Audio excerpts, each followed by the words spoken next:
Welcome everybody to VISPRO here in the official Vainglory circuit for VIS, and we are excited to be bringing you the championship, the final day of what was a 3-day event finishing off the fall season. I'm excited to be bringing you today's matches brought to you by Mob Crush, and of course joining me tonight, it is Tasty Bacon, as always it seems, helping me break down the matches. Tasty, thanks for coming on tonight. Yep, absolutely wouldn't miss this one for anything. I'm even giving up watching my New York Giants in the playoffs in order to cast this best of 5 right now. So hopefully we get a really exciting match. I don't think these two teams will give us anything less than that.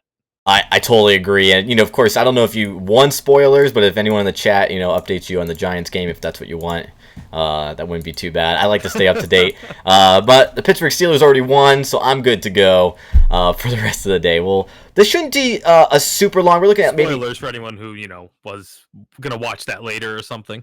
Oops. Well, we're going to get into the day. I just want to show real quickly where we kind of come from. We'll start off with just looking at the brackets. This was a 3-day event, and we did kind of delay day 3 just so we would have a lot of time over the holidays for these teams to kind of settle. Also allow for all these teams to kind of figure out 2.0. There's been a lot of people playing 2.0 for a long time now. I think the meta has really started to establish, although definitely not final. It takes a long time for those things to get completely fleshed out. So here we are, GankStars. Did we ever really get a final meta? I mean, we've had times where the meta has shifted like a week before a patch ended. So you never really know what's going to change over the course of a patch. And you don't. And one thing that does it is interesting. You do determine those heroes that are very strong, though, right? That's the one thing that comes out is, all right, these heroes are strong in this patch. 2.0 has been exciting.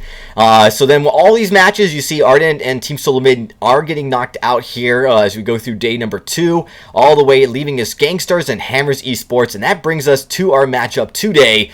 And this is an exciting one. We've got, of course, GankStars, Old School Status, and Wrecked, although I do believe Status will be substituted out with Iraqi Zoro, which we kind of saw all throughout the playoffs. And then on Hammers, it's been the pretty normal Aloha, Zeo, and Veins, although Aloha being substituted out with T-Tiger. So both teams having subs, both players on the roster, so there's no issues there, but they are playing with their subs today. Of course, these are subs that have shown that they are, definitely star players in their own right. Yeah, I mean, these are players that, while they are substituting for their teams today, both of these teams have used these players before in starting roster positions. So it's not like, these organizations are bringing in players that haven't played for them regularly in the past or anything like that. Maybe the synergy may not be there 100%, but it will still be, a familiarity going on both sides. Absolutely. Big thing here, you guys can see that dead center in the image. It is first place, taking $2,000. So they've been playing a long time for this. This has definitely been a long time going for them to get to this final day, but second place taking $1,000. So both these teams have to feel pretty good about being here today, as they both are going to get away with a sizable cash payout. But of course, obviously, both teams looking at that first place, not just for the bragging rights, but also for the $2,000 cash payout and the ability to say they've won VIS. Of course, Old School going on Twitter actually saying that he hopes to have won the VIS Pro 3 times in a row. He's actually won every single season on different teams, though. But as a player individually, this has been where he's really shown up big time and winning these championships here. And they definitely mean a lot as they've been going up against these foes. Tasty, these are two teams that have seen each other quite a bit, actually seeing them in Worlds with that matchup. What does that kind of mean today? Well, a lot of times we talk about teams playing for pride and things of that nature. These are two teams that they always play for pride. Like, they always want to be able to say, even if they don't come out on top of a tournament, like if we go to Evil 8 or things like that, they want to still be able to say, but at least we beat this team, or at least we beat so-and-so. Like, these are guys that they always want to have that kind of success. And now here in the finals, they definitely want to be the ones walking away with the championship. You mentioned at Worlds, we saw these two go head-to-head in the 3rd place game, and it was that were successful there. We also saw them match up in one of the last 2 weeks of the regular season here at VISPRO, and I believe GankStars was successful there as well, if I'm not mistaken. I could be, though. Correct me if I'm wrong. No, you're right. Um, They've definitely been dominant, definitely showing up and performing. And GankStars is kind of at the end of the season here in VisPro haven't lost mhm. any. Very few matches have they dropped. So this is why they're number one seed here going in. They're the higher seed, facing up against Hammers Esports. Yeah, there is one interesting thing though. I want to go back to those substitutes. We talked about, obviously Iraqi Zoro playing in place of Status and T Tigers in place of Aloha. That is both of them subbing out their jungler with a player that is known for being a laner. So that's one of the things that could be very interesting going into this matchup. Absolutely. Well, with that, we are going to take a quick break, but when we return, we will be ready to start game number 1. This is a best-of-5 showdown between these two teams. It's going to be exciting, and of course, the winner has a lot on the lines. We'll be right back after this quick few messages.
Ben, Sam, and Ken are on separate journeys to defeat the menacing Vile Dragon.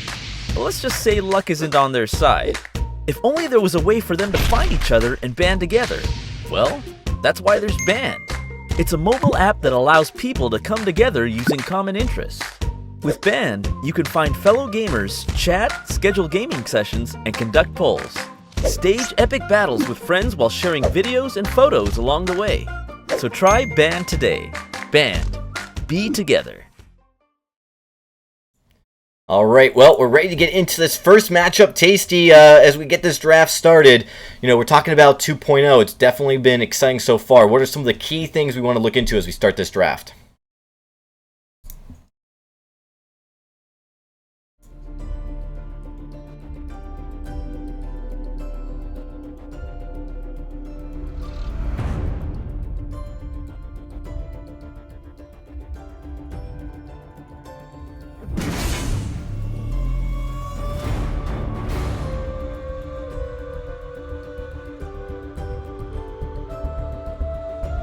There we go.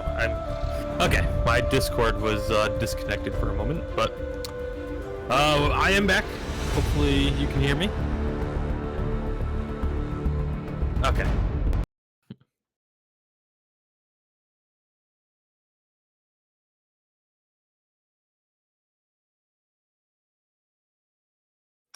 Rip. Alright, well, we do have Gwen and Petal both being taken off the board, which does leave the sky open as the first pick for GankStars. They immediately go ahead and grab that. So, and now it's going to be on Hammers. They get 2 picks here. Kestrel, very likely to be coming through. Kestrel has been one of the major powerhouses here on 2.0 once again.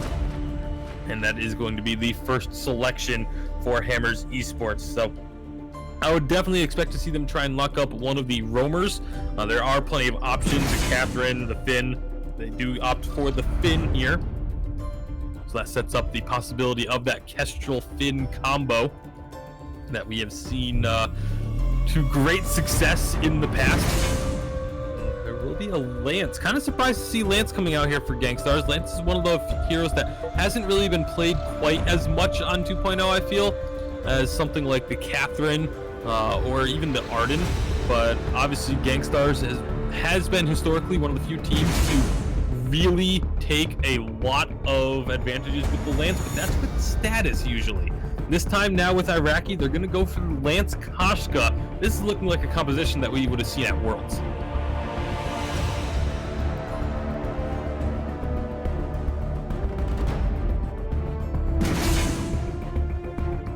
Swap heroes.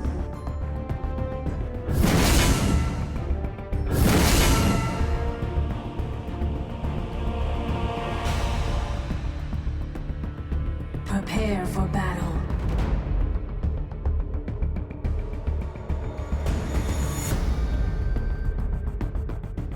Yeah, I'd be very surprised as well, but it's not out of the question. I mean, there is a possibility we could still see it. You can never write off anything with these teams, especially two teams that know each other so well. They're going to try and do something to catch their opponents off guard, and going double CP may just be that, but I really don't think it's going to happen. I really feel like it's going to be the Weapon Power Kestrel and Weapon Power Sky for both of these two teams.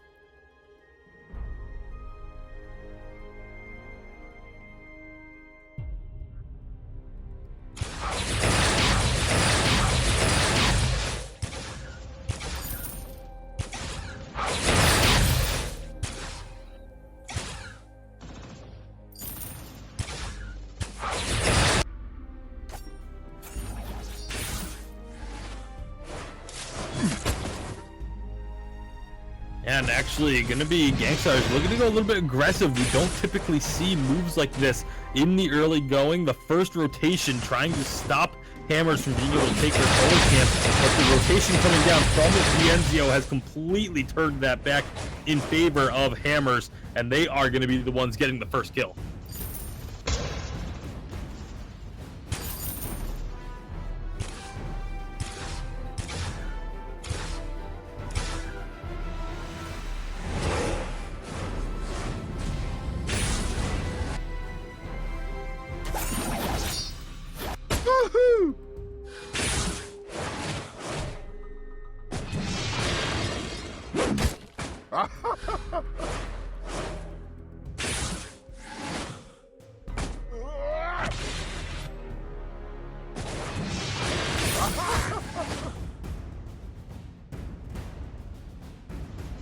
Yeah, it's it does get really low, doesn't really steal anything away, but like you said, Iraqi was able to steal away the camp on the other side, taking advantage of the very short amount of time you have to make aggressive plays in the opponent's jungle and try and make those rotations before that crystal miner spawns.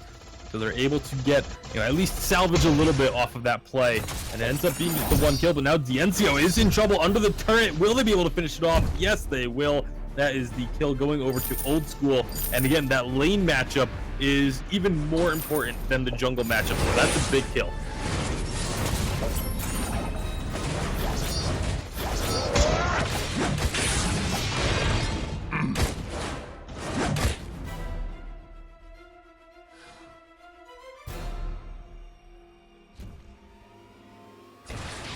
The 2-for-1 trade, like you mentioned, does give them a little bit of time, allows Dienzio to make up for that lost time in the lane earlier. Now Old School has to actually go the long way around because he's going to be eating a good chunk of damage here. Dienzio trying to chase this one down. He's eating a lot of forward barrage, but won't be able to finish off the kill, but it does force Old School away from the lane, or at least for a little bit. He's going to have to be very careful now sticking around underneath this turret.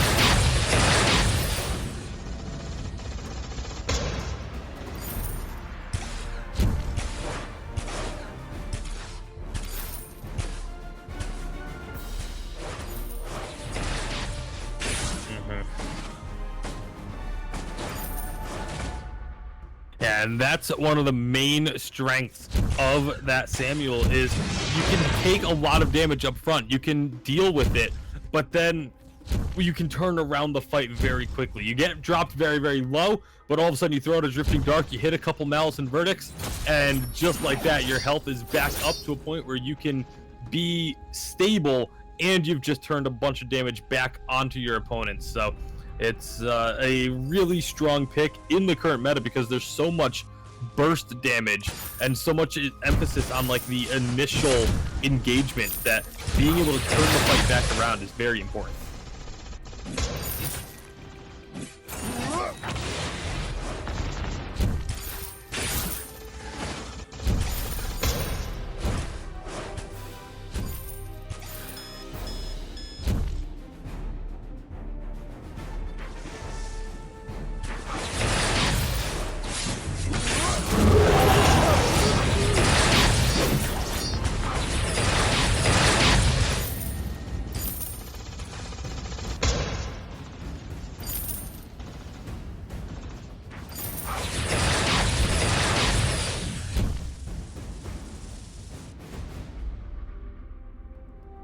Yeah, using that active camo to move in aggressively and get a couple of easier shots with that Glimmer shot in order to find that kill again, making it an even 1-for-1 trade. But you're looking at the kills, it's 3 to 5.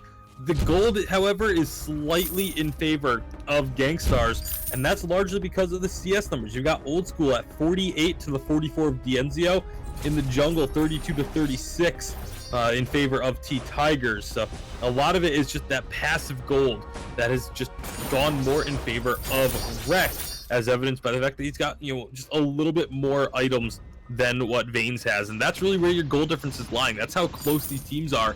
You know, there's a slight advantage for Old School in the lane, but a slight advantage for T-Tigers in the jungle. So then it comes down to those roamers, and roamers are so important on 2.0. But I really do like Vanes on the Finn as we go later and later into this game. Yeah, absolutely. So right now we do see how Raki's gonna get spotted here, but it's just Vanes, so he's gonna be okay. At least until T-Tigers makes a rotation up. Doesn't actually decide to go in for it, as he is going to be looking for a bit of extra damage. But T-Tigers just gonna keep farming down up in lane, not down, but it's going to be Iraqi going a little bit too deep, perhaps, is going to fall, but they did get their target. They got the kill on to Dienzio.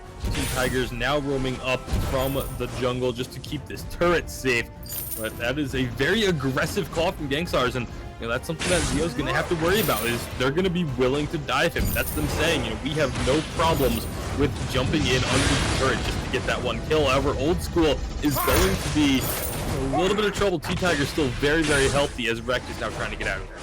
Yeah, sorry, like I had some technical issues here on my side. Looks like I got that all fixed though.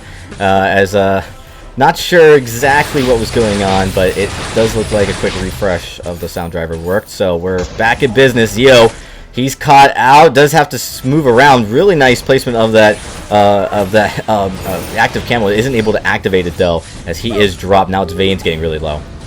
Yeah, Vane's going to take a lot of punishment, but that Impale obviously does not impact Vanes as much as anyone else because of being Finn and just not being able to be rooted. So he's just going to be able to walk away from that wreck. You need to be careful recalling right there. T-Tigers could have very easily just thrown a Malice and Verdict and stopped that recall, maybe even gone for a kill, but they didn't actually pull the trigger on that. So that ends up actually just being a kill going over to GankStars. However, maybe nope, T-Tigers doesn't want to chase that. Yeah, we see in both these team fights of late is that Hammers, they may lose a kill early, but they stay relatively healthy on the other two heroes, and all of GankStars gets really low, which makes it very difficult for them to close out a team fight. So they get a kill, but they aren't able to really pull any objectives from that, and that's definitely been challenging for GankStars here. They need to try to balance the damage a little bit better. They're focusing, but they're focusing at the cost of all of them dropping. And Hammer's doing a good job at spreading the damage across the entire team to the point where they can't really close out these fights. Yeah, it's definitely been a little bit difficult. I mean, both sides have made a few mistakes. GankStars have definitely been more aggressive of the two teams, and perhaps, you know, aggressive to a fault because they have overstayed a couple of times going for those kills. But you know, if you can keep finding the kills, if you're the team putting the pressure on, then you will eventually be pulling ahead because you're just making it more and more difficult for your opponents to be able to farm up. Yeah, Iraqis are having to go to the backside of the jungle for fear of running into a 3-man. For some reason, it looks like Hammers doesn't realize he's there or isn't too worried about it as he's able to clear out their backs.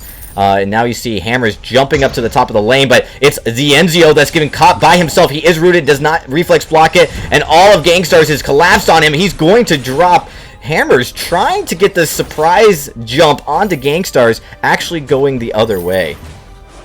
Yeah, definitely a great play there by GankStars, especially Wrecked on this Lance. You know, we mentioned at the top that the Wrecked and Status were kind of two of the only players. You know, GankStars was one of the few teams that had success continuously on this Lance. Oh, the Gold Miner gets pulled away. Will it be a steal? It is not. Iraqi is able to finish that one off for GankStars. Now they need to be careful. They try and jump onto T-Tigers. A lot of damage. He didn't take the stun, but it didn't matter. He took too much damage. Dane's going to fall after. Enzio not going to be able to clean this one up as he just goes back up to the lane. That is a big swing for GankStars. Be careful as they rotate on up into the lane, though, especially with that impale not hitting. He's going to get knocked into the wall. They're all low, though. They want it. They're probably going to get it after that stun, as he is dropped. GankStars so low through that entire fight, even trying to take the Finn, but getting the not getting the ace, but getting the 3-man kill. That's kind of been the story of it, right? GankStars getting really low, although this time they did a much better job with the focus. Old School actually sticks around to do damage on this turret, trying to get something for those kills. As you know, they did get a gold mine before, and that gold lead is finally starting to swell up to something sizable. 3,000 gold lead, roughly, going in favor of GankStars here, and that really has helped them on the itemization side. You see, as a support, Rex already got 2 tier 3 items here. Actually, so it does. It looks like Veins does get that War Treads first, but he's got a little bit more armor than Veins, and of course we see it also building out onto Old School. He's already got his breaking point and breaking point and Sorrow Blade. So is the Enzio, but definitely a little bit more defense actually on the side of Old School. Yeah, you know, the tier 3s are pretty similar, but those extra items, the extra, you know, little bit of defense, a little bit of damage from the tier 2s that they have, that's a big difference. That's a big impale, another big stun to the kitchen wall, but it's deep under the turret, and GankStars, again, sticking around maybe just a little bit too long, a little too aggressive. They do give up a kill, and because of this positioning, Hammers can now force the issue onto this turret. Wreck is going to come to try and defend it. This is very, very risky. Uses that Githyan wall to knock them back. One shot just going to miss. However, Wreck is now likely to fall. Nope, he's going to get out of there, but Iraqi is coming in now trying to change this one up. The turret goes down. Iraqi does get a kill. Is he going to make it 2? He cannot quite catch T-Tigers. And that ends up being a couple of kills and a turret going the way of Hammers. Yeah, really close. I actually think Iraqi did a good job at making that close. You see Old School's going to come in here quickly, as it's still so early in the game. These death timers are relatively short. Does lock in Veins. Should be able to secure this kill there. And then T-Tiger coming in very low. He's going to drop to still somewhat healthy Old School, as he just drops, taking several turret shots to be brought down a little bit below half health. But this leaves this turret wide open. I really think GankStars is finally going to be able to take this turret after Hammer securing the first one here. This is definitely going to be a good way of balancing the game. They're still up in gold, though, Tasty. Yeah, absolutely. A good way to get, you know, that pressure going back the other way, the momentum swinging in your favor once again. And like I said, still 3,000 gold lead for GankStars. Those couple of kills and the turret now being evened out means that not much was gained from Hammers over the course of that last sequence of events. Another gold mine gonna be going down most likely. Yep, just misses it. The Force Accord just barely missed. The gold mine does pull in wreck, and they do not secure it again. I mean, you got to give Vane some credit for being very on point with the timing of it, just a little bit farther away from where he needed to be on that one, but definitely very close. GankStars with this lead now, a little bit near 4,000, should be able to put the pressure. They should be able to do well in these team fights. It actually is a lot of credit to Hammers doing so well, but T-Tigers is collapsed upon. clutch bomb, but he doesn't go down just yet. Gets the Oblivion out, but Zoro is already in deep and gets the kill. Still underneath that turret, GankStars is going so aggressive, looking for the kill on the Zio. They do pick that one up. There should be at least one kill. No, they changed the turret aggro expertly, and GankStars get an ace and do not give up a single kill in the process. That was absolutely insane how well they were able to juggle turret aggro. Oh man, it was intense. I'm almost shocked that they were able to pull it off because of how low Iraqi's for sure one of them was gonna go. Iraqi was low, very low for a good chunk of that. But the key there was bringing down T-Tigers eventually. You know, T-Tigers doesn't have that Eve of Harvest yet, and I'm kind of surprised he didn't choose that before going with the Broken Myth. Kind of an interesting decision there because it really played an impact. If he had had the Eve of Harvest, he would have healed up definitely enough to stay a little bit longer and possibly win that trade out with Iraqi instead of it going the other way. Iraqi lives. Old School doesn't go down as well. They end up juggling. Rec doing a great job at helping with that. They pull up that ace. First, I think it's the first ace of the game, official ace with the ace buff, going in favor of GankStars. So this is definitely going to help them kind of apply the pressure. It's not over yet, but with the Kraken up and with the dominance they have so far, Hammers is definitely playing on their heels. Yeah, absolutely. GankStars are the ones that are looking to take control of this game even more fully. You know, they've had a lead for a while, but they haven't really looked like they were in commanding control. But now off of that last ace, they've been able to open up this map so much. All three turrets in the lane being destroyed. They're getting themselves a bit of vision control. Kraken is actually going to be started here. This could be risky because Hammers are here. They know that they're doing it now, and especially with that flare going out. Force board gets blocked. Looks like GankStars are not quite ready to give up on the Kraken just yet. Pulling it back to the other side of the board. One shot's going to come through and actually helps GankStars with their progress, but now they may be looking for a fight. This is really close. The Kraken's almost taken. GankStars does get it to get that buff, but the fight has already started as both teams looking to close out Vayne's the first casualty. Meanwhile, up on top, Iraqi and Rect are going to get the kill onto Diencio, and it's just T-Tigers left. There's nothing he can do against that weapon power Sky, and that is going to be another ace. This time with 20 seconds on the shortest death timers and a Kraken coming down.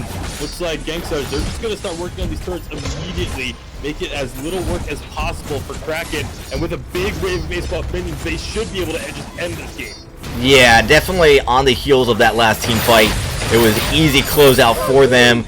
The ace buff minions alone was really all they needed. Zio's going to drop here right at the end just for good measure, but nice pickup. After really the mid game, you really saw GankStars start to hit a very strong power spike here, handling T-Tigers really well. I think the Samuel gave him a lot of trouble at first, but they seem to have adapted to his playstyle, and the fact that he didn't pick up an even harvest quickly enough definitely made him very that's huge. Yeah, a little I think squishy. That's one of the biggest things. You know, going for the Frostburn first item, I really dislike on Samuel. I've been very vocal about that. I'm about as vocal as I dislike the Frostburn on Samuel first about as much as Action Jackson just dislikes the Frostburn on Sky first item. And especially when you're up against a team like a Kashka and Sky, like they both have movement speed increases in their kit. Slow is even, you know, less effective. You know, and you may argue that's even more important in that situation, but you're not going to be able to escape them. Even with that little bit of extra slow coming out from the Frostburn, it's not going to be enough to escape or chase them down. So I really feel like the Eve of Harvest needed to be prioritized there. Yeah, I think it's a big point to take away. Just kind of how, I mean, the Samuel was doing a lot of work early, but not hitting the power spikes he needed to, and not having longevity, and maybe even just having Eve of Harvest and one other tier 3 item, and then more defense would have been a better route. But you know what? They're going to take a look at how they perform. They're probably watching replays now as they get ready for game number 2. It's a best of 5, so we've got a long ways to go. We're going to take a quick break here, but when we return, game number 2 will start in just a few moments.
Ben, Sam, and Ken are on separate journeys to defeat the menacing Vile Dragon. But let's just say luck isn't on their side. If only there was a way for them to find each other and band together. Well, that's why there's Band. It's a mobile app that allows people to come together using... With Band, you can find fellow gamers, chat, schedule gaming sessions, and conduct polls. Stage epic battles with friends while sharing videos and photos along the way. So try Band today. Band. Be together. Welcome back, everybody. We're getting ready for Game 2, and Tasty Bacon, we just watched a pretty exciting one. GankStars turning around a slow start to a dominant finish here. What do we expect to see? What does Hammers need to do here in game number 2 to kind of fix some of the problems? Maybe in their... I think the draft was fine. I think maybe some of the playstyles and item choices were a little bit problematic. I think the item choice definitely, some of the rotations not quite on point. There were multiple times where we saw 3 members of GankStars moving to make a play on just 2 members of Hammers, and then the third rotating up, way after the fight was already over.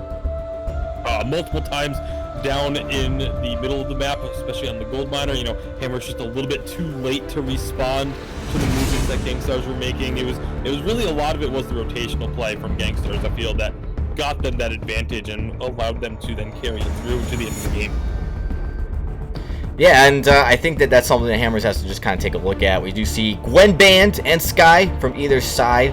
Hammers definitely prioritizing that ban on the Gwen and picking up the Kestrel. So we saw D'Enzio on the Kestrel. Game number 1 definitely performed fairly well. I think the collapse in that mid to late game was a few other issues. And so we'll see how it works going in. Maybe they're going to switch it up just a little bit. As Rekt is on the clock. Do see an eye. Rekt picks the Finn, and we might have a Ringo. And Tasty, this has been the hero that's kind of surprised a lot of us, although no Petal ban, so we saw a little bit of a hover over Petal. Petal very dominant here in this patch as well, so a lot of back and forth here between this team. What are they going to decide upon? I think it's kind of risky to give T-Tiger's Petal. He's been known to play pretty effective, so Old School does take that away and puts himself on it. We'll see how Iraqi Zoro plays with Petal in the jungle. Yeah, I think the debate there was, obviously Petal is very strong, and you don't want to give Petal over to T-Tigers, but playing Petal into a Kestrel is not always the best of situations either. Yeah, it's great when she uses her active camo and all that, the Munions will keep following her, but at the same time, Munions inside the active camo, one glimmer shot, one basic attack almost will just explode that glimmer shot explode the active camo and take out all of those Munions. So it's not an ideal situation, but GankStars in the end deciding that taking the Petal against the Kestrel was worth the risk of not allowing T-Tigers to play it. But a Baron gonna come out here for the final pick for Hammers.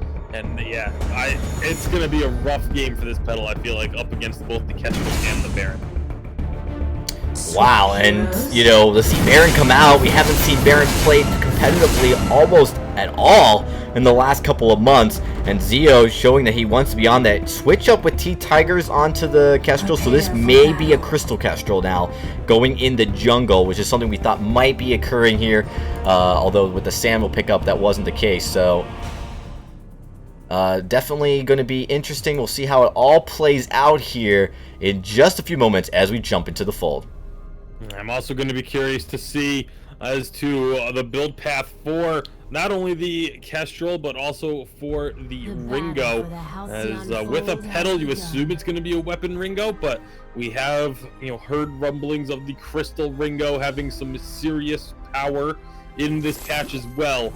So we'll keep our eyes on Old School's items as we get a few minutes into this game. But for now, starting things off, an early minion candy from both sides. This has kind of become almost customary at this point.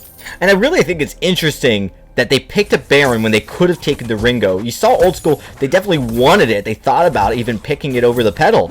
And then yet, obviously Hammers doesn't see that. But for them to pick a Baron when D'Enzio is known to have incredible games with Ringo, even when Ringo's not in meta, it just kind of surprises me a little bit. Either they just weren't aware of the desire to play Ringo by Old School, they weren't aware of how powerful he is at this point with this team, or they just felt like Baron's better. I feel like it was largely, again, because of that pedal pick. They really wanted to counter the pedal. Baron with the AoE does a very good job of dealing with pedal as well, whereas Ringo can really have some struggles against those Munions. You know, the single target purely damage from Ringo is not very good at dealing with Munions, and you can get completely chased down. You can't avoid the pedal once the slows start coming out. So I think that's why, you know, we didn't see the Ringo option for Hammers. Instead, we're just gonna get to see how this Baron does play out. Baron is a very hit or miss type hero. With the weapon board, it takes a long time to really kind of get rolling, but once it does, it can be absolutely devastating. Well, I think having a lance on your side helps, right? If you can impale people and keep them close, those shots, those mortar shots should land a little bit more frequently, which is really what you want. You're exactly right. But it's going to be interesting to kind of see. T-Tigers does go back here, as we see all of GankStars recalling back at this point, and then moving back into position, giving a little bit of breathing room for Hammers here in the lane. They know they probably have a little bit of time before they're going to have to recall back themselves. Baron hasn't actually shopped again yet. But, you know, I think, you know, on paper, the Baron pick definitely makes a lot of sense. I just don't think we've seen it kind of play to success yet. You know, we haven't seen it really being pulled out, and I don't know of anybody actually pulling out a Baron and successfully countering the pedal on a consistent basis, although I'm very excited to be proven wrong there and see something happen. As when we look at how the CS is stacking up, it's pretty much dead even between the two teams. Yeah, it's very, very even, and that's why the gold, as you look up at the top, is very, very even as well. So, not really much separating them just yet, but that's, you know, not really surprising this early on in the game, only 3 minutes in. Now we might start seeing some plays happen, because Vains is actually having to use that impale in order to get out of danger instead of, you know, trying to go in. Meanwhile, you see Iraqi Zoro trying to find an opportunity to steal away some jungle camps, perhaps, but is going to leave just before they respawn. That's unfortunate timing for him on this pedal. Yeah, it's, you know, just right at the wrong time. It's kind of a jungle rotation's difficult. You really aren't as aggressive as you used to be in previous updates, so therefore, you know, going into the enemy side of jungle maybe isn't happening as quickly, making it hard to counter jungle. But, you know, we've talked about how when you are going to counter jungle, going for that tree ant right there in the top is really your only option. So Zoro gets his tree ant before T-Tigers could swing down and steal it away.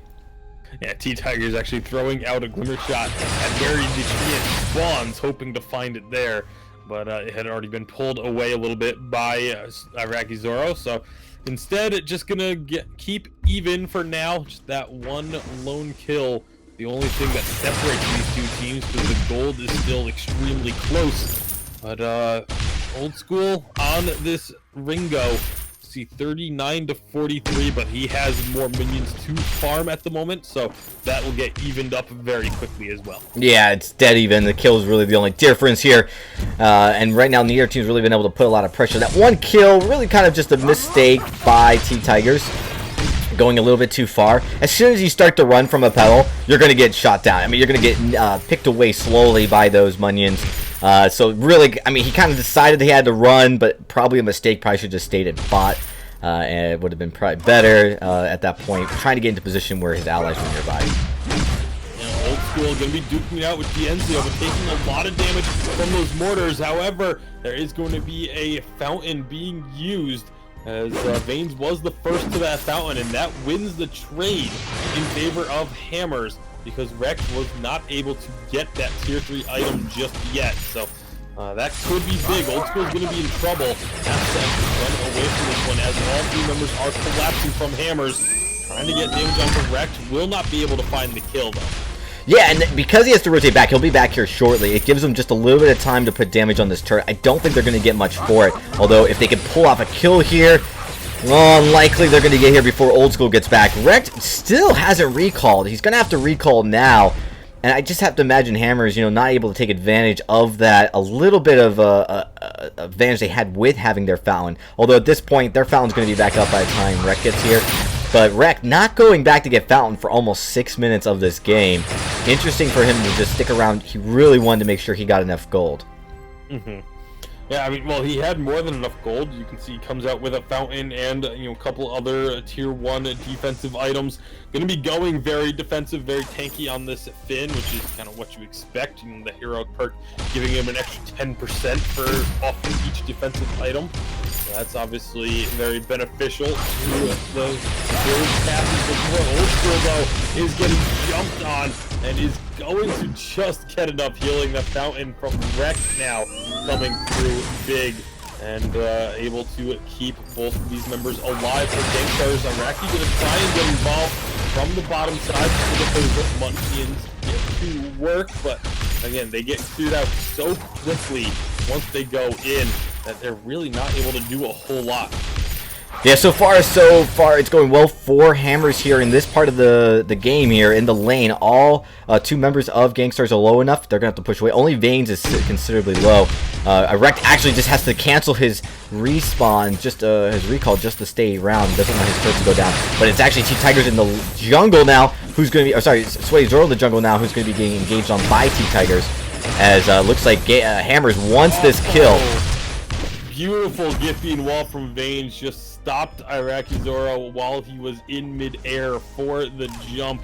But because that Crystal Miner, that one of those big changes in 2.0, they are not able to make this happen. Boundary Duel comes out just as the Hellfire Rune goes in. The Enzo gets pushed, and Vanes goes back in. He's going to fall very quickly. Wreck is low as well, but it doesn't matter because Old School and Raki are able to find a second kill. Now the Crystal Miner for Hammers trying to do some work, but the ace will come through, and that's going to keep GankStars plenty healthy. As they get that ace, they steal away a Treant, and now can put some serious damage onto this first turret. Oh man, and they are putting a lot of pressure so far. Good job. They've really done a better job at dealing with damages, and when they get behind, picking their fights wisely. With Iraqi Zoro struggling with those minions in the lane, just doing a good job kind of backing down into the jungle to recoup. And facing off well against the Baron. With problem is Vane's going down so quickly.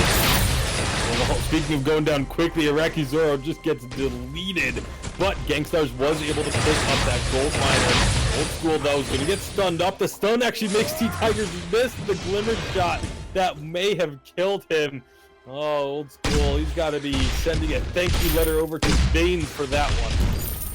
Oh yeah, just barely missed. He may not have killed him there though. I mean, they're not quite at that point. He still has a decent amount of health bar left, but they're still going to allow Hammers to get some pressure here on the turret. Wreck goes considerably low. Shot, one kill, hits Sweaty Zoro. Iraqi now has to be careful. The pull comes in, catches the Enzio, but down goes Wrecked. And now it's looking really good for Hammers here as they look to put pressure on this lane. Goldmine secured by GankStars has resulted in a little bit of an issue here now, allowing Hammers to get an upper hand in the lane. Old School does pull out the Hellfire Brew. Lands on the Enzio, but it's not going to kill him. Yeah, meanwhile, Vanes misses with the Impale, so he eats a lot of damage from Old School, but Old School gets clipped by the Glimmer Shot, and that is another kill for the side of Hammers. This is definitely not quite the way that GankStars were hoping that this would go after they got that ace and turret.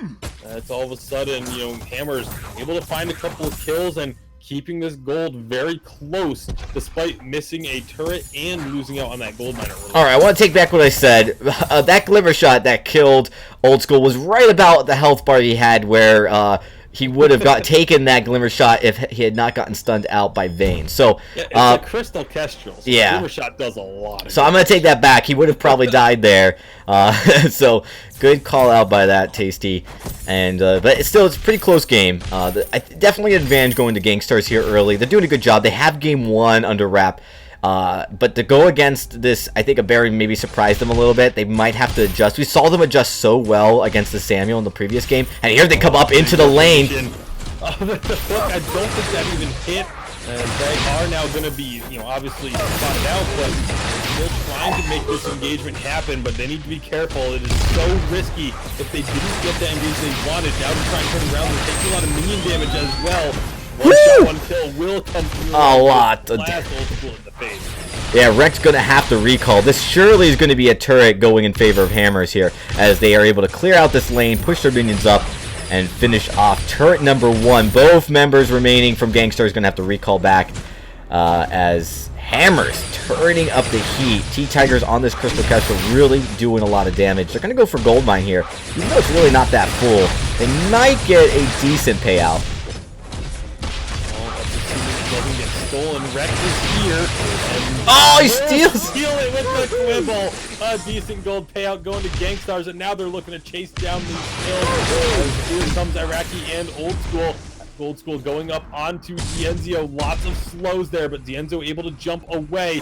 Crystal Miner in the mix, but Vayne should be falling here as he tries to get over the wall. Dienzio did get out of there, but now it is going to be Tigers kind of caught in a no-win situation. That is 2 kills to GankStars along with that gold payout. Very nicely done by Rekt. Really well done. I mean, that they kind of came in right there at the end, definitely picking up the gold mine. It was just a decent gold payout. I don't know why Hammers was focusing on that. They really should have just focused on clearing out their backs quickly and moving back up into the lane to push the lane, because a decent gold payout, especially when you know you're going to be contending with potentially the enemy team there, because they were just coming off their death climbers. I think this was a bad call. And it left them in a very compromising position, and the GankStars, of course, to their credit, handling it brilliantly. Yeah, very well played by GankStars. Like I said, getting a couple of kills there and getting that gold payout means that they're going to stay a little over 1,000 gold in the lead. As it's going to be pretty tough to crack this nut that is Hammers Esports right now. They are a very strong team when it comes to late game, and of course clearing out those waves. They can obliterate minion waves kind of on a whim, so pushing in against them, trying to siege up, really isn't going to work too well. It's going to come down to trying to catch them out of position. Like that rotation they made earlier, catching all of Hammers up in the lane would have been beautiful if the hook had landed, but because if you don't make that play happen, if you don't connect, then all of a sudden you are in a bad situation here. They clear out the Crystal Miner though. This is interesting. They want to try and play through the enemy jungle. It's something we don't normally see. Yeah, don't see effective. You do see the Hellfire group comes in, but here comes the Ion Cannon, does a lot of damage. Fallon comes out just to keep Hammers at decent health here, as Vayne is going to get dropped here by Old School. Rekt, Sweaty Zoro, Old School, they're all very, very low, but so is Dienzio, and it's just T-Tigers left. Spontaneous combustion. Whew. I mean, it really just, I don't know why Hammers felt like they needed to fight that. They needed to go a little bit higher up, but they thought that they had the upper hand. GankStars doing something we've seen very little of, and actually staging that fight by taking down that Crystal Miner.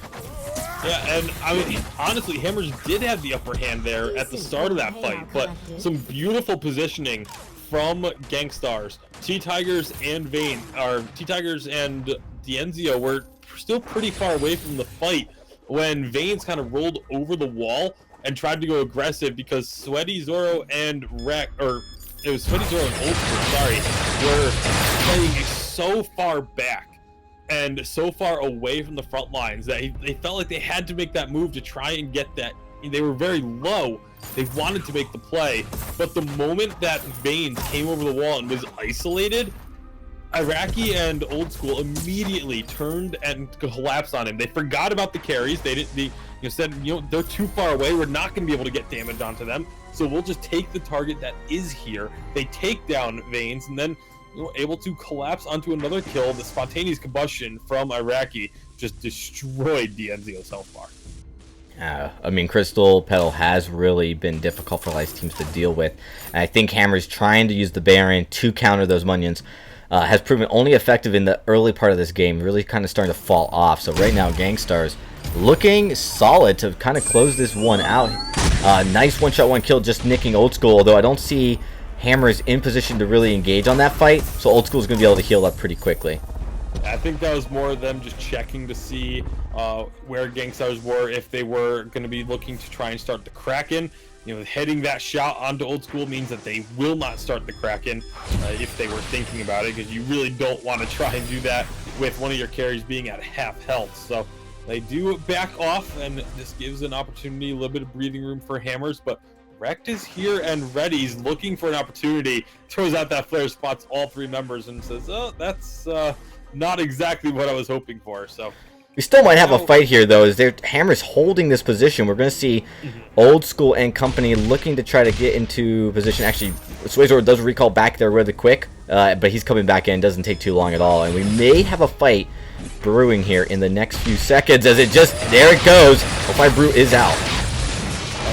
Gonna go out, does get blocked by the Enzio, only hits the Enzio. Nice force forward though, the block wasn't there for the Enzio that time. He is gonna get pulled in. Enzio getting taken care of as well, but still has those combustions to heal back up, and Fountain comes out, and GankStars are just all over Hammer's Esports right now. Oh, there's nothing T-Tigers can do. This Crystal Kestrel has just been ineffective. And we talk about going with Frostburn first, and, a lot of players have been doing that. Just doesn't have enough damage, though, yet. Well, he has a lot of damage, but no defense to back him up. And he's the last man going down, but he's staying so far back to avoid it. Those active camels are just nowhere near where they need to be to help engage upon GankStars. Also, GankStars doing a great job at just playing from the backside, not engaging all the way into Hammers. And one of the things they've done a good job, too, is pulling in D'Enzio, forcing D'Enzio. D'Enzio's trying to stay back, too, but those forced accords keep landing on him, putting him in a really bad spot. Well, and that was one of the key things of that Hellfire Brew going out. D'Enzio used a reflex block on the Hellfire Brew, so then all of a sudden he doesn't have it for that forced accord. GankStars, they just saw how quickly Hammers can clear out those minion waves with that ace buff wave on that tier 3 turret just getting obliterated. They tried to come back, start up the Kraken, tried to sneak that one in, but Hammers are here to answer, and now they need to play a little bit more careful. Rekizoro does not have full health, but very nearly. You see him trying to set up some seeds there for the next fight. First before it goes out, the Crucible is used. That will not be available. But now they're going to be looking to go in. The Hellfire Brew gets blocked as well. No, it didn't get blocked. The block came out too late. The Enzio is burning, but looks like Wrecked and the rest of GankStars took a little bit too much damage for their own comfort. They're going to be back. Oh, T-Tigers waits right as Old School looks to teleport. Just waits a second and does catch him out. He's going to catch actually a Rekizoro and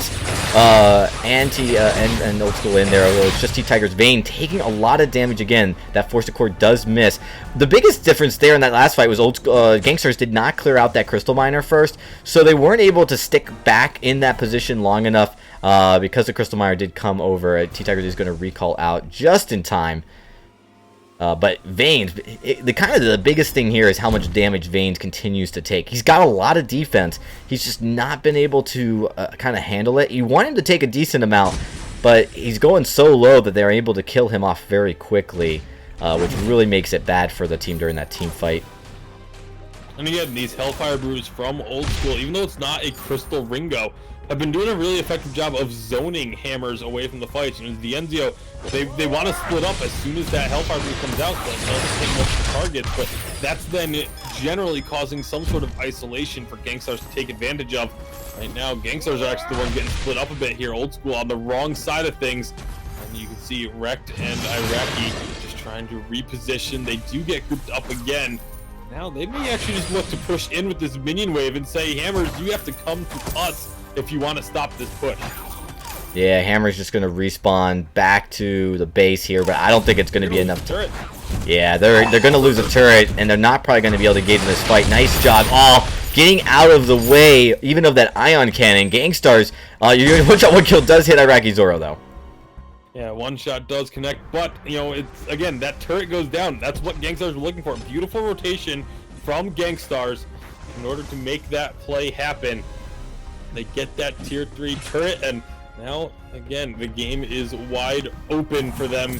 Kraken not really going to be focused on just yet. Both teams are aware of it. Both teams are playing around it, but GankStars thus far have had the better movements throughout the course of the game. They have, and because of their lead right now, they've been able to make decisions and kind of show their dominance, like pushing all the way in to get a late turret. But the brilliant decision making to not stay longer than they need to, that is such a tight call. You're talking about seconds now as we go into another fight here. Hellfire Brew does land, it is blocked. Oh, but not in time to stop the burn. Iraqi Zoro does take the one-shot, one-kill, but they're gonna have to get out. They are backing away from this one now. Wreck is going to get caught though and slowed up. Looks like GankStars may try and turn it back around. Big force support to pull them in. immediately getting out of there is Hammers. T-Tigers is very, very healthy, while everyone else on Hammers is low, but T-Tigers are not very healthy anymore. Once Old School turned his attention onto him, now Iraqi is going to try and make something happen. The Crystal Miner is involved. It's going to be not really impacting this aggression from GankStars. Vane's just barely going to escape thanks to that root. One of the few times that we've actually seen the root from that tree and actually come into play in a fight. And now a little bit too much aggression as Iraqi Zoro sticks around too long. Dienzio comes back off the Sanctuary and finds a kill to make that a 2-for-2 trade.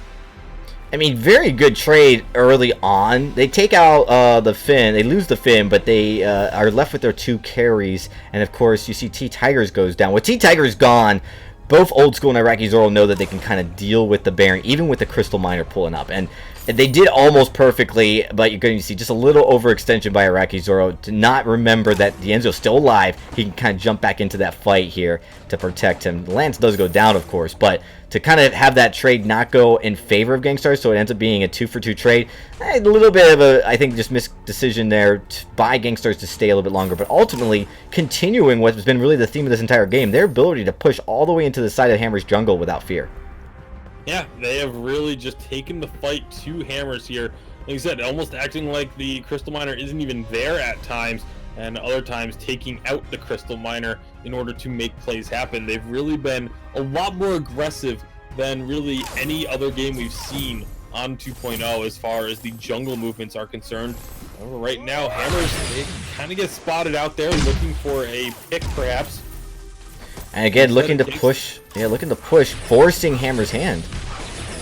And this is something that they've done multiple times now. Force the Court does get blocked. It will be back up shortly, but right now they have to deal with this fight. It's a big jump from Iraqi, but he's on his own now, on the wrong side of the Oh, but the stun! Active camo stun will turn this fight around. Huge, and one shot, one kill lands. It's just wrecked. And big miscue by GankStars to walk right into that stun. It would have been their fight for sure, but not seeing that getting put there right in time, T-Tiger's finally able to trigger one of those. He's kind of been struggling with it. This is a huge turning point in this game. Absolutely massive to pick up that active camo stun onto multiple targets. Huge burst of damage, and again, that's the turning point in that fight. And if Hammers can ride this momentum and win this game, that's the turning point of this entire game. Assuming they're able to continue this trend of the pressure that they're going to be able to mount now. If they take out the turret, they finish off the Kraken, as GankStars are just starting to respawn. That's such a huge fight. Really big fight. One ability, one Glimmer Shot into an active camo completely changed it. The chain, stunning both of the carries. That's really all that you cared about. Obviously, the Finn can't get stunned, but it activated on him, so he took some of the damage as well. Huge amount in the swing. You could just feel it on GankStars' side. One shot, one kill does go right. You see GankStars actually looking to engage on this with the Kraken barreling down. They want this fight. Iraqi Zoro just sidestepping. T-Tigers can't do anything. He's going to try to stick around. He's going to actually stealth right behind Old School. As you see, Glimmer Shot misses again, though. So this is just really, at this point, nice Crucible on the force accord, but this is really just kind of a game of cat and mouse. And finally, there is going to be a catch there as the Kestrel got a little bit too close. The duration of that stealth is massive. Dienzio is going to be falling, and now GankStars, they're going to be able to try and chase down Vanes. Lance is so good at escaping aces and preventing aces, but you have a lot of slows to deal with, but Old School has no energy left in order to hit another Achilles shot, and it will be Vanes able to make it to the Sanctuary and prevent that ace. Meanwhile, though, back at the base, no one has gone back. Why wasn't Iraqi Zoro going back much earlier to try and deal with this Kraken? Kraken's going to take down a crystal turret. You see Vanes just kind of harassing the rest of Hammers to kind of deal with that. You see, yeah, absolutely. Big miscue here. They're going to lose just the one turret, but definitely an advantage. You see actually Vanes trying to stop Old School from going back too. A lot of damage on this final turret. I think Iraqi stayed because he thought Old School could get the ace. And if Old School gets the ace, they close the game out. The game's over. But they don't get the ace, and now it's just Wrecked playing a little bit of tag here. You're it with Wrecked. He's finally going to get away from that as he knows the Kraken's down. He needs to be careful. He's going to recall back. It's a risky play. You can definitely see what GankStars was thinking, right? You get the ace, you win the game. You don't get the ace, well, you don't lose the game, but you do put yourself in a little bit of a worser state. I think they've been able to win most of their team fights. Even with a Kraken barreling down, Hammers really struggled. GankStars does win the fight. I think they just have one more fight like that without a Kraken going down their turret, or down their lane, and they should be okay. Yeah, I mean, really, if you think about it, the only fight that GankStars has lost was the one with the massive active camo. But at the same time, you have to be careful because that can happen at any point. You know, the active camo duration is so long on T-Tigers now that he can, you know, use it and then sneak around a fight and then get back into it with an active camo. They're rushing.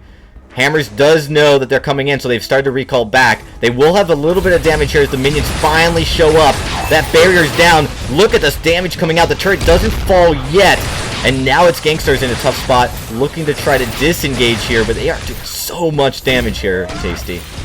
Yeah, a lot of damage, especially coming out of this Ringo. Old School throwing in the Hellfire Blue does actually blow up and hit Veins and the NGO. NGO burning down. Veins is going to be stuck here. He's going to get stunned up and will drop. GankStars able to find these fights seemingly at will. And now they're going to be moving it back towards the middle of the map, back towards that Kraken, knowing that they have a 2v3. As long as they just get a little bit of vision down to be able to see if T-Tigers is trying to stealth in, they should be able to take this Kraken without much issue. Yeah, and this would be risky, I think, for Hammers to try to engage this fight. They really don't need to. They've got 2 turrets, which means if they can win the next team fight, they'll be able to take out the Kraken before the Crystal's taken down. The problem is they haven't been able to win many fights at all. It's been really difficult. Veins on this Lance just hasn't been as effective as he was with the Finn, and definitely overall as a team just really struggling. Nice block out. Oh, they do.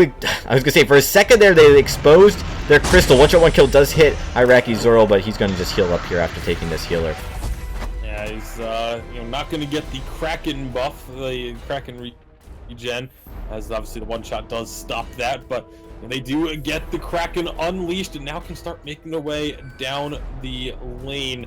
They need to be really careful. T-Tigers, again, can try and set up an ambush with that active camo in the middle of the lane, but they need to be very, very wary because if this doesn't work, they could very easily lose this game. Wrecked is going to be the front line for the team as he needs to be, stepping right over that active camo field. Does not get popped. There's another one there. It's going to be bypassed again by GankStars. This is not really working out for T-Tigers. However, Old School does get stunned up against the wall. There's going to be one turret down. Old School is trying to ignore this fight and just go for the objective. That may be a mistake because the Ezio is just tearing through them. Here comes the Crystal getting through the Kestrel. Kraken is through the second turret though. Wrecked is almost untouched. Iraqi is doing what he can to the Crystal. And this should be, it will be, game number 2 going to GankStars. And just to highlight how unbelievably difficult it was for Hammers to take down that pedal. I mean, there's nothing he could do to bring him down. The Finn being a huge key to this victory here for GankStars. The way that Wrecked has been able to play, I mean, we've talked about how Wrecked is such a stellar support. It's really hard to penetrate and making like just the right calls continuously and able to help secure them. Really, the standout play by him, keeping his team alive when it really mattered. Iraqi Zoro, he was at the lowest, like, I don't know, maybe 2 ticks of health there for about a good minute, it seemed. Just for a long time, he just couldn't be brought down. Exaggerating, of course, a little bit, but, you know, here, pull up the builds. I think Hammers, you know, game number 1 had one of the better drafts. I think in this game, letting the pedal through and giving Old School the Ringo, I felt like the Enzio could have played it better. I don't think the Baron worked the way we talked about. You know, we talked about how Baron playing into the pedal was kind of the objective, but we haven't really seen it work out successfully yet. And this match kind of suggesting that it's just not enough. Pedal is just too strong. You've got to either pick it or ban it. Well, we'll see if that ends up being the case for game number 3. Could be the final game of the VISPRO season. If GankStars are able to win this one, they will complete the 3-0 sweep. Well, we'll find out in just a second. We're going to take a quick break, but when we return, we'll get into game number 3 here. See if Hammers has what it takes to push us to a game number 4, or if GankStars is going to dominate the 3-0 sweep to claim their championship. We'll see in just a second, guys. We'll be right back.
Ben, Sam, and Ken are on separate journeys to defeat the menacing Vile Dragon.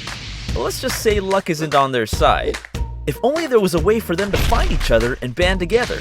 Well, that's why there's Band. It's a mobile app that allows people to come together using common interests. With Band, you can find fellow gamers, chat, schedule gaming sessions, and conduct polls. Stage epic battles with friends while sharing videos and photos along the way. So try Band today. Band. Be together.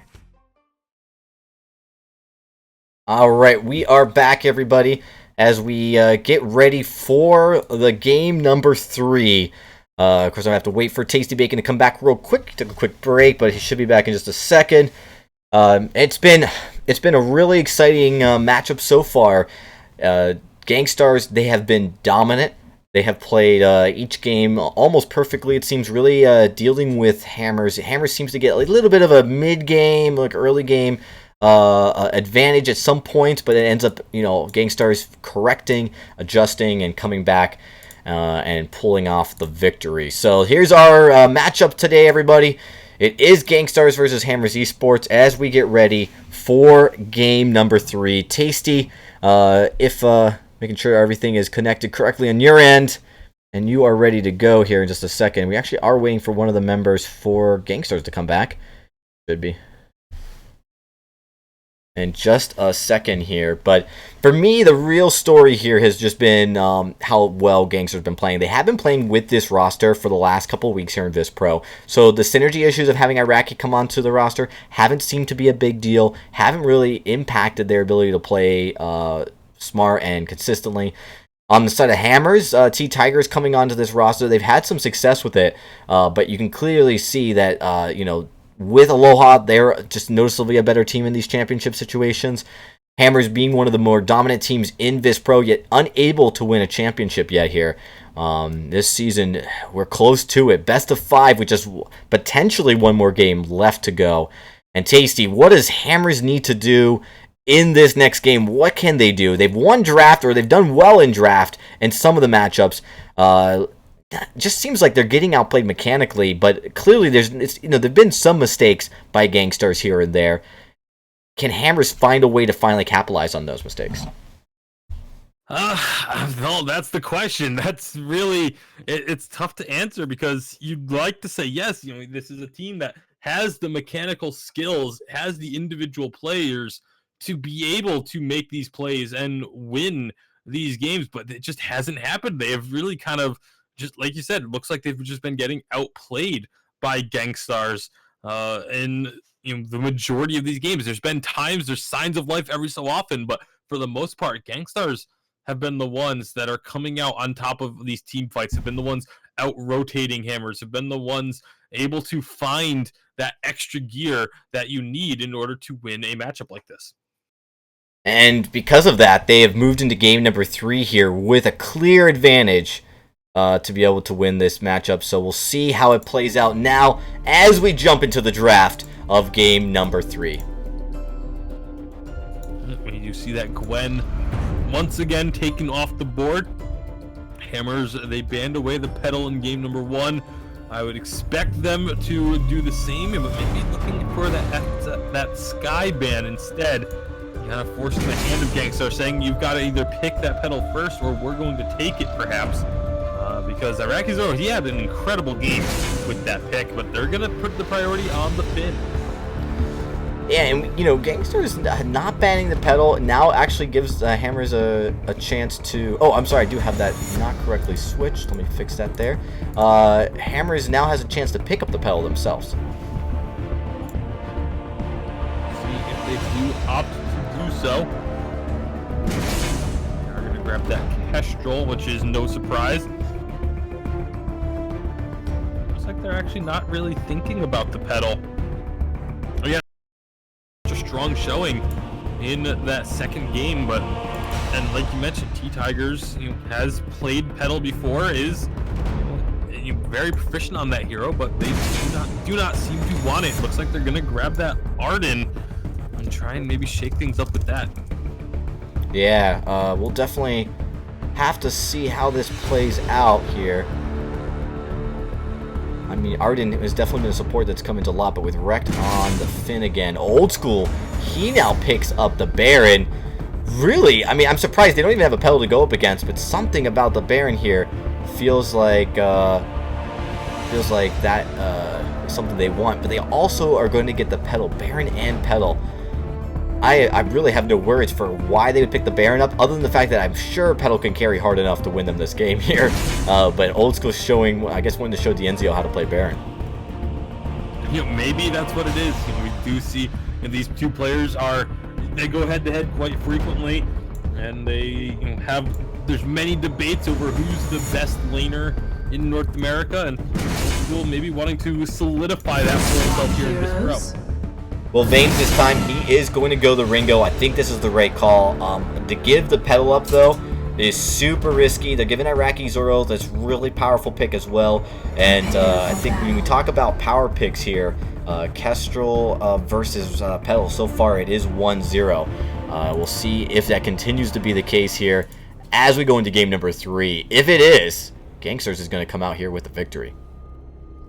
Well, that's going to be what we need to check for, and well, that's up to the players. Will they be able to force a game 4 on the side of Hammers Esports, or will GankStars and Old School be able to become a 3-time VISPRO champion? As he stated earlier, that's what he wants to do, that's what he's here for, and well, what better way to become a 3-time champion than with a 3-0 victory? Let's see if they can pull it off. It's exciting one so far, everybody, as we kind of get in here onto the fold to wrap this this fantastic season up. Not a whole lot happening though so far. We talked about early game jungling is a little bit slower here in this patch. Things do move at a kind of a gentle pace here, as everyone kind of has to move up to the lane before they choose to initiate.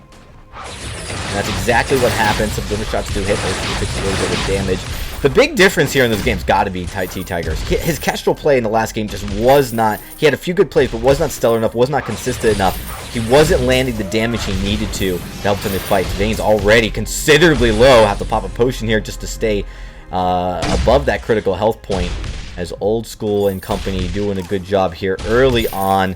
Gold's even, everything's even, but the damage coming out of GankStars early is definitely something to be concerned about. Absolutely, but right now, Vanes and Rex going to be spending plenty of time up in the lane, as pretty much every captain does now at this state of the game. But for Old School versus D'Enzio, I mean, this is a very similar matchup. It's pretty much exactly the same matchup as we had just seen. So it's going to be again, up to these two laners to kind of make the difference in this game. Yeah, right now as they do their recall back to shop, all the members are doing it right now, so they're kind of just trying to make sure they stay neck and neck as far as power spikes are concerned here. We don't see anything specifically shocking. Old School does have a little bit more weapon damage as Ringo does prioritize that 6-ins and some attack speed here. Definitely smart to prioritize making sure you have some attack speed early, which he did. T-Tigers does have a little bit more CP damage, opting no defense again, and Iraqi Zoro choosing to instead this time picking up a little bit of that light shield here, understanding he's got to be able to hang tight with the pedal without going down too quickly. And that's exactly what they're going to try and do. Right now, T-Tigers rotating up in the jungle. Will be able to get a little bit damage on, but Rekt is the one who's taking it all. That's not the target Hammers were hoping to be hitting. Obviously, they still take any damage early on. Is good damage to be dishing out. And they have to get a little bit onto Old School. It's not really going to interrupt his farming much, if at all. Yeah, and interesting, again, not seeing the active camo being able to connect. I mean, put down a little bit too soon by T-Tiger, so when Iraqi Zoro came up, actually right over it, he wasn't even in a position to activate it, and then it expired shortly right after. And so I think that's something that T-Tigers has to work on in this matchup, is being patient, understanding that he needs to use his active camos in order to win these fights, so then he's putting him down the right spot at the right time. Old School goes down! Quick pickup. You see Zenzio and Vanes go really low, but nice chase by both of them. Yeah, very nicely done using that Arden in order to get in there and get that little bit of extra damage that they need to secure that kill. I've always been a big fan of Arden, no matter what meta, no matter what patch. I feel like he's been one of my favorite roamers to play. And nice to see him being able to bring a little something to the table here in game number 3. Yeah, definitely has as a support, Arden's really resurged as one of the top picks here, along with Lancefin and Catherine even. So a wide pool of supports being played quite frequently. But we do see the game really even here. There's not a lot to talk about, other than I do want to mention, just as we hit the 4-minute mark, again, this time Rekt getting that fountain early. We talked about how he was a little bit behind in game number 2, and it almost kind of hurt them early game, but able to get it. Now he's got it just a few seconds before Vanes, so there won't be any major advantage here in the next skirmish between the two supports. That's very much even. Old School, however, taking a lot of damage. Iraqi Zoro gonna rotate up in the jungle, but not quite able to get involved there and get any extra dished out. Rekt will eat that one shot. And just trying to poke, trying to land that harassing damage. Renfield does eat a mortar, but again, Old School is so incredibly low that he really can't get involved in this. He has to just barely stay on the edge of getting that farm. They come up and try to out damage to those boomer shots. Another Crystal Kestrel. We've seen actually a lot more Crystal Kestrels here on 2.0 than Weapon Kestrel, which used to be the Reign Supreme was that weapon path. Now players have that super to Crystal. Old School gonna need that fountain to stay alive, but does get it. Will stay alive. The fountain used by Hammers as well. They're gonna be rotating away from this, and no one's going to go down just yet. It was a really even back and forth. The skirmishing, just kind of a little bit of damage here, a little bit there. Both teams trying to find an upper hand. Neither of them finding it, as they both have to back away here. And again, we stay even here. Early part of this game, just going on 6 minutes. When we look at just overall advantages that might come up, we do see that in the lane at least, Dienzio does have an advantage in leveling. He's going to probably reach level 6 just a few seconds before Old School will, and we'll see if they can capitalize on that and power spikes by fighting at that moment. Again, they have to be really in tune with when he hits that level 6 with the rest of his team, so they can take advantage of that power spike. Well, I'm curious. A lot of teams really don't. They miss out on such power spike shifts here, but as we see, he's really close, just a little bit ahead of Old School, taking a lot of damage though. He gets dropped so quickly, and Dienzio, as he's about to hit level 6, won't even need to use it. Won't even need to worry about using his Hellfire Brew as they push back both Rekt and Iraqi Zoro. Nice engagement by Hammers. Yeah, very nicely done, getting themselves a couple of kills. And now maybe even looking for more because Hiraki Zoro is still hanging out in the jungle. The spontaneous combustion is going to come through. Doesn't do enough damage, at least not yet. Be careful, he's going to get the Treant involved. Baines is very low, but will use the fountain to keep himself topped off. And here they come, perhaps looking for the one shot. Will almost take him down. The Treant still working on him. Will get popped, but it's stolen by T-Tigers. So Hiraki Zoro, he's definitely going to be hurting now as he takes his back Treant. It's just kind of a little bit of solace. Yeah, he's going to have to stay safe, but he's okay. With those crystal miners up, that's really hard to push all the way in. That's the big difference, right? You'd expect a little bit more aggression of Hammers after getting him that low. Can't really do anything with it, as they were pretty low themselves. But it does help Hammers, again, kind of position themselves as the aggressors here early. They've been able to actually play the aggressors, I think, for almost every single game here of these 3 games. But they struggle after about the 8 or 9 minute mark. They really struggle to kind of secure that. And that's been the kind of the story of these 2 games. Will Game 3 finally be their breakout game? Dienzio doing a good job in the lane against Old School. He's got 20 CS more. This has resulted in a slight gold lead. Nice Crucible on that force to court too. They are going to be looking to go in again. The Hellfire Brew connects onto Iraqi, but he's able to get out to safety. However, the rest of the team is kind of stuck up underneath this turret, where Hammers are trying to siege it down, trying to just kill out these minions, force GankStars to have to play defensive, have to play off their heels. That's exactly what is happening right now. But now GankStars maybe gonna try and find some offense, forcing out that gauntlet from Vayne. That could be big if they try and re-engage. Oh, but that one shot, that's gonna stop any chances of a re-engagement happening. Yeah, going to allow Hammers to keep pushing up in this lane. They've been able to do a good job. Iraqi Zoro dropping very low. Fountain has to come out from GankStars here. Without Old School even there, the turret's going to drop down even farther in the health. I don't know if they're going to get it, but they are able to keep putting that pressure here, doing a good job in this early part of the game. And GankStars struggling. This Baron pick, I think Old School thought he could probably play it better than Dienzio, but so far we've seen the same kind of struggles. The immobility, the inability to lock down those ion cannons. Ion cannon can do a lot of damage, but it has to hit it, and it takes such a long time for it to come down that in almost every case we saw Dienzio use it, maybe once or twice did it land. Most of the time, GankStars were able to run away from it, and this time we're seeing GankStars doing a good job, Hammers doing a good job running away from Old School's ion cannon. Hasn't made a huge difference in these fights yet. Well, right now, again, Hammers just constantly trying to just seize up on the turret. That ion cannon does not connect whatsoever.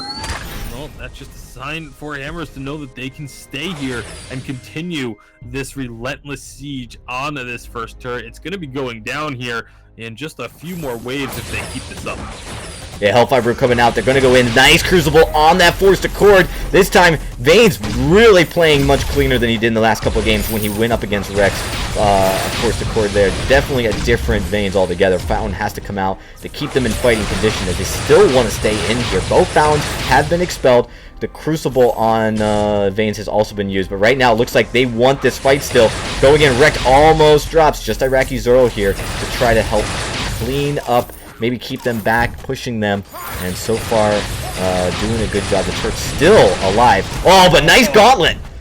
The gauntlet catches Iraqi Zoro. He tries to throw down some spontaneous combustion to keep himself alive. He will stay alive, but the same cannot be said for Rekt or the turret. As Hammers finally get their target, they take down that turret, get themselves a nice chunk of gold, and you can see it's not many kills in this game. 11 minutes in, only 3 kills, but it's a little under 1.5 to 2,000 gold lead for the side of Hammers Esports this time around. And so because of that, Hammers is now in a much better position here. This is the best they've actually played up to this point. This is where they kind of started to struggle. I think the Arden pickup has really helped, trying to play the Lance. Oh, but a Crucible used in air. You have to imagine all those clickables. Vayne's just accidentally clicked Crucibles. I have to say, I've definitely done that once or twice as well. And it's frustrating, which just basically means they've got 33 seconds before they'll be at their peak for the next team fight, and I don't see a team fight breaking out in the next couple seconds here, as we do see though a little bit of bush check here by GankStars as they start to go looking at this gold mine. Well, right now, they are, like you said, going for the gold mine. Need to be careful. They're going to pull in Zeo, though, and Zeo is just going to get obliterated. Fountain comes out for GankStars to make sure that they stay topped up. They're going to grab the gold mine unless there can be a steal. It will not happen. Veins maybe a little bit too far forward, but there's no more force forward. And look at those glimmer shots just tearing through the health of GankStars. Tiger is going to try and make a move forward, but cannot quite find a kill there. So it was very, very close, but it does go the way of GankStars. Yeah, and really surprising that they, you know, that when we talk about how the Crucible was not up, and so they shouldn't have probably engaged the fight, surprising that it wasn't communicated to the rest of the team, because D'Enzio got forced to court because there was no Crucible for their team. Right now, they're going to be just looking to, again, try and regain that footing in this game. Iraqi could be in trouble. No, they're not going to pull the trigger on that one. As they could have easily just thrown down a gauntlet and got themselves that guaranteed just about kill. Instead, everyone is just going to kind of reset. You can see T-Tigers once again moving with Veins as they try and find an opportunity to set up for another fight. Yeah, it's looking like the Hammers definitely has all the momentum here in this matchup, as they've done a good job at this time countering. The Arden really has been critical here with Veins. Nice Crucible on the Forced Accord. Now that it is up, it doesn't land Veins. Again, very clean game so far. Just that one mistake that cost D'Enzio his life. But this is going to allow them... Oh, but he gets blocked out. His Forced Accord... I'm sorry, his Gauntlet doesn't go all the way because of the wall. One shot, one kill actually misses as well. And they're going to collapse on GankStars here in this fight. Old School's very low, but they take out D'Enzio. They take out D'Enzio, but T-Tiger's still very healthy until that stun connects. And now Iraqi Zoro and Rex are chasing down Veins. Old School says, I'm just going to work on this turret. Somehow Old School was able to stay alive during all that. He was taken extremely low. But now with those 2 kills, they won't get the ace unless Veins makes a big mistake here. But they are still going to be taking down 2 turrets. Oh, Veins gets hooked in and stunned up. It won't be an ace, but they do get that kill. And now this second turret will go down as well. And all of a sudden, a game that looked so good for Hammers, just like that, is now going the way of GankStars. Unbelievable. They really surprising Hammers there. I think the issue is just the positioning from Hammers, getting caught out. But again, as soon as D'Enzio went down, it was really difficult. And a lot of it came down to the fact, too, that they used that Forced Accord pretty early in that team fight. It really was almost right before the team fight had happened. So the Crucible was down. So then as the team fight started to go through and finish up, you know, there was just a little bit less support by Veins. He didn't have that Crucible up.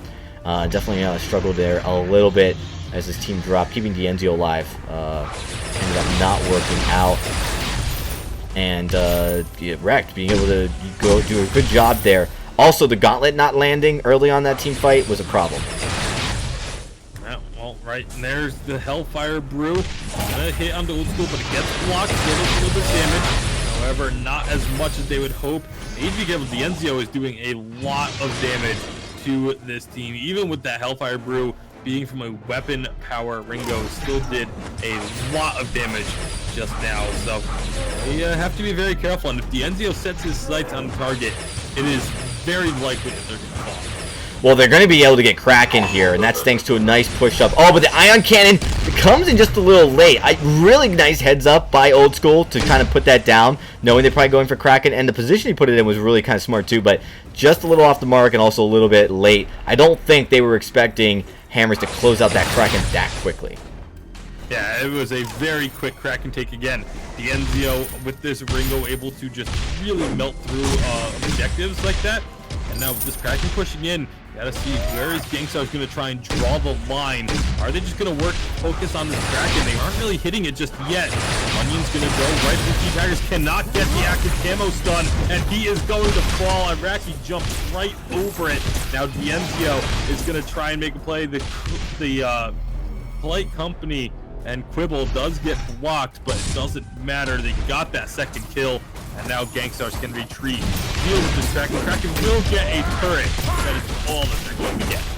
Yeah, definitely not a huge push. Not the push they wanted. They kind of played a little bit scared. Vanes was holding on to his gauntlet for the entirety of that fight. They were starting to look like they were going to initiate, then they backed off. And GankStars, I guess, just sensed the overall hesitation by Hammers and decided to turn. Because they really hadn't made up their mind until they kind of saw the pause from Vanes and company, and they didn't act, resulting in GankStars winning that skirmish and the fight. Only losing in turret. It's even in turrets, but the gold advantage over to GankStars is starting to really grow. Well, all right, now GankStars, if they can just keep winning these fights, win a couple more fights, this has kind of been how they've won the first 2 games. It's just steadily winning fights as you get into the mid to late stages of the game, and then this is when the fights start to matter. If you get a couple of kills, you can push in, you can take objectives. And we're at that stage now, and GankStars all of a sudden has been able to be consistently winning these fights. Rex is going to take a little bit of damage there, but it's a Finn. He's going to be able to heal up. Vane's playing very far forward. He's trying to bait them into a fight. He wants to be the one to take the brunt of this damage, but it just has not been happening the way Hammers have hoped thus far. Yeah, definitely been challenging here in the later part of the game. Iron Cannon just nicking Dienzio. Nothing that they have to be worried about in the next team fight. A lot of vision here. Stunned up though onto Vanes. He's going to have to Vanguard away. Hellfire Brew comes out. Does put a sizable amount of damage. The Gauntlet finally lands, and they have to block out of it, but using his reflex block, that might be a problem later. Here comes the Fallon. The fight is pretty even.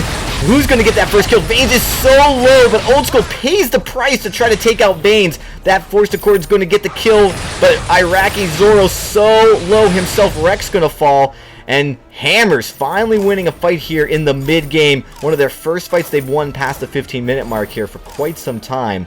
It's going to allow them to push, but I don't see them getting much objectives out. Oh, Kraken just spawned. I don't think they're going to be able to go for it, though. Yeah, Dienzio and T-Tigers did a great job of positioning, keeping themselves far enough away from the damage sources of GankStars in order to make it so that their only viable target was Vanes. And if they were going after Vanes, they were in range for Dienzio and T-Tigers to then turn the damage back around. Especially T-Tigers was able to do a lot of work with that Crystal Kestrel in that last fight. And like you said, Kraken is spawned, but Hammers were not able to start it off just yet. They will probably look to do so now that they have their entire team up. Infusions are active on pretty much everyone. I believe Vanes is the only player that does not have an active infusion, so this next fight is going to be extremely volatile, extremely important. We may be about to have it kicked off sooner rather than later. Yeah, they're looking to engage on, but there is a nice... but the Forced Accord lands. The Gauntlet comes out to kind of counter. It just misses the stun from Wrecked. And Iraqi Zoro very low as Hammers looking to dominate this. It's Dienzio now that drops low. That Fountain comes out. Reflex Block trying to keep him alive. As Vane's doing a much better job. But the Ion Cannon's going to come out. Detonates. Destroys everyone. But Zio, and Zio wins. Gets the ace. Holy cow. Incredible fight there. From Iraqi Zoro getting dropped extremely low. Somehow hanging on with the Fountain and the spontaneous combustions coming through. That Ion Cannon obliterating Hammers, but just not quite having enough damage to take down Zio. And Zio able to secure that ace, and now pushing in heavily with these minions, these ace buff minions, able to take down that tier 3 turret. And it is just so hectic in the middle of these team fights, how these players are able to, just know when to activate their items, when to jump in, go out, activate these abilities. Like, it still, to this day, blows my mind that they're able to be so accurate in the thick of chaotic fights like that. And Dienzio, not surprising that he'd be the one coming out there on top. One of the true, most talented mechanical players in Vainglory, even today.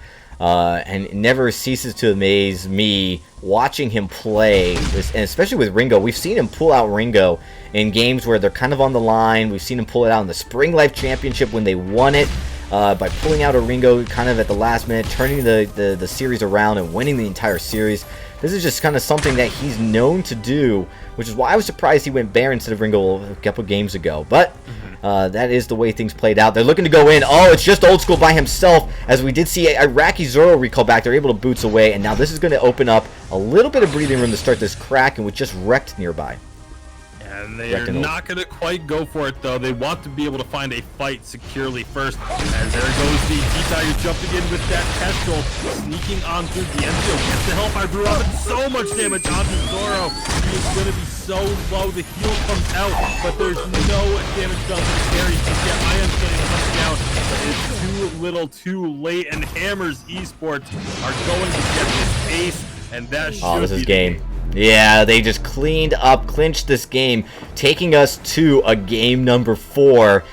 And we talk about how GankStars, playing pretty perfectly here, but I think trying to pull out the Baron play, the Baron pick here was not the right call, and giving the Ringo over to Hammers here. They won with the Ringo, now died by the Ringo. I think that's a big challenge here, but GankStars still in the lead here in the series. They can definitely come back here and still be claimed victory here, but Hammers now looking to claw their way back into this series. Very impressive so far, for sure. Yeah, absolutely. Like you said, Baron not able to get the win here. 1 game from each team on this pick and 0 wins.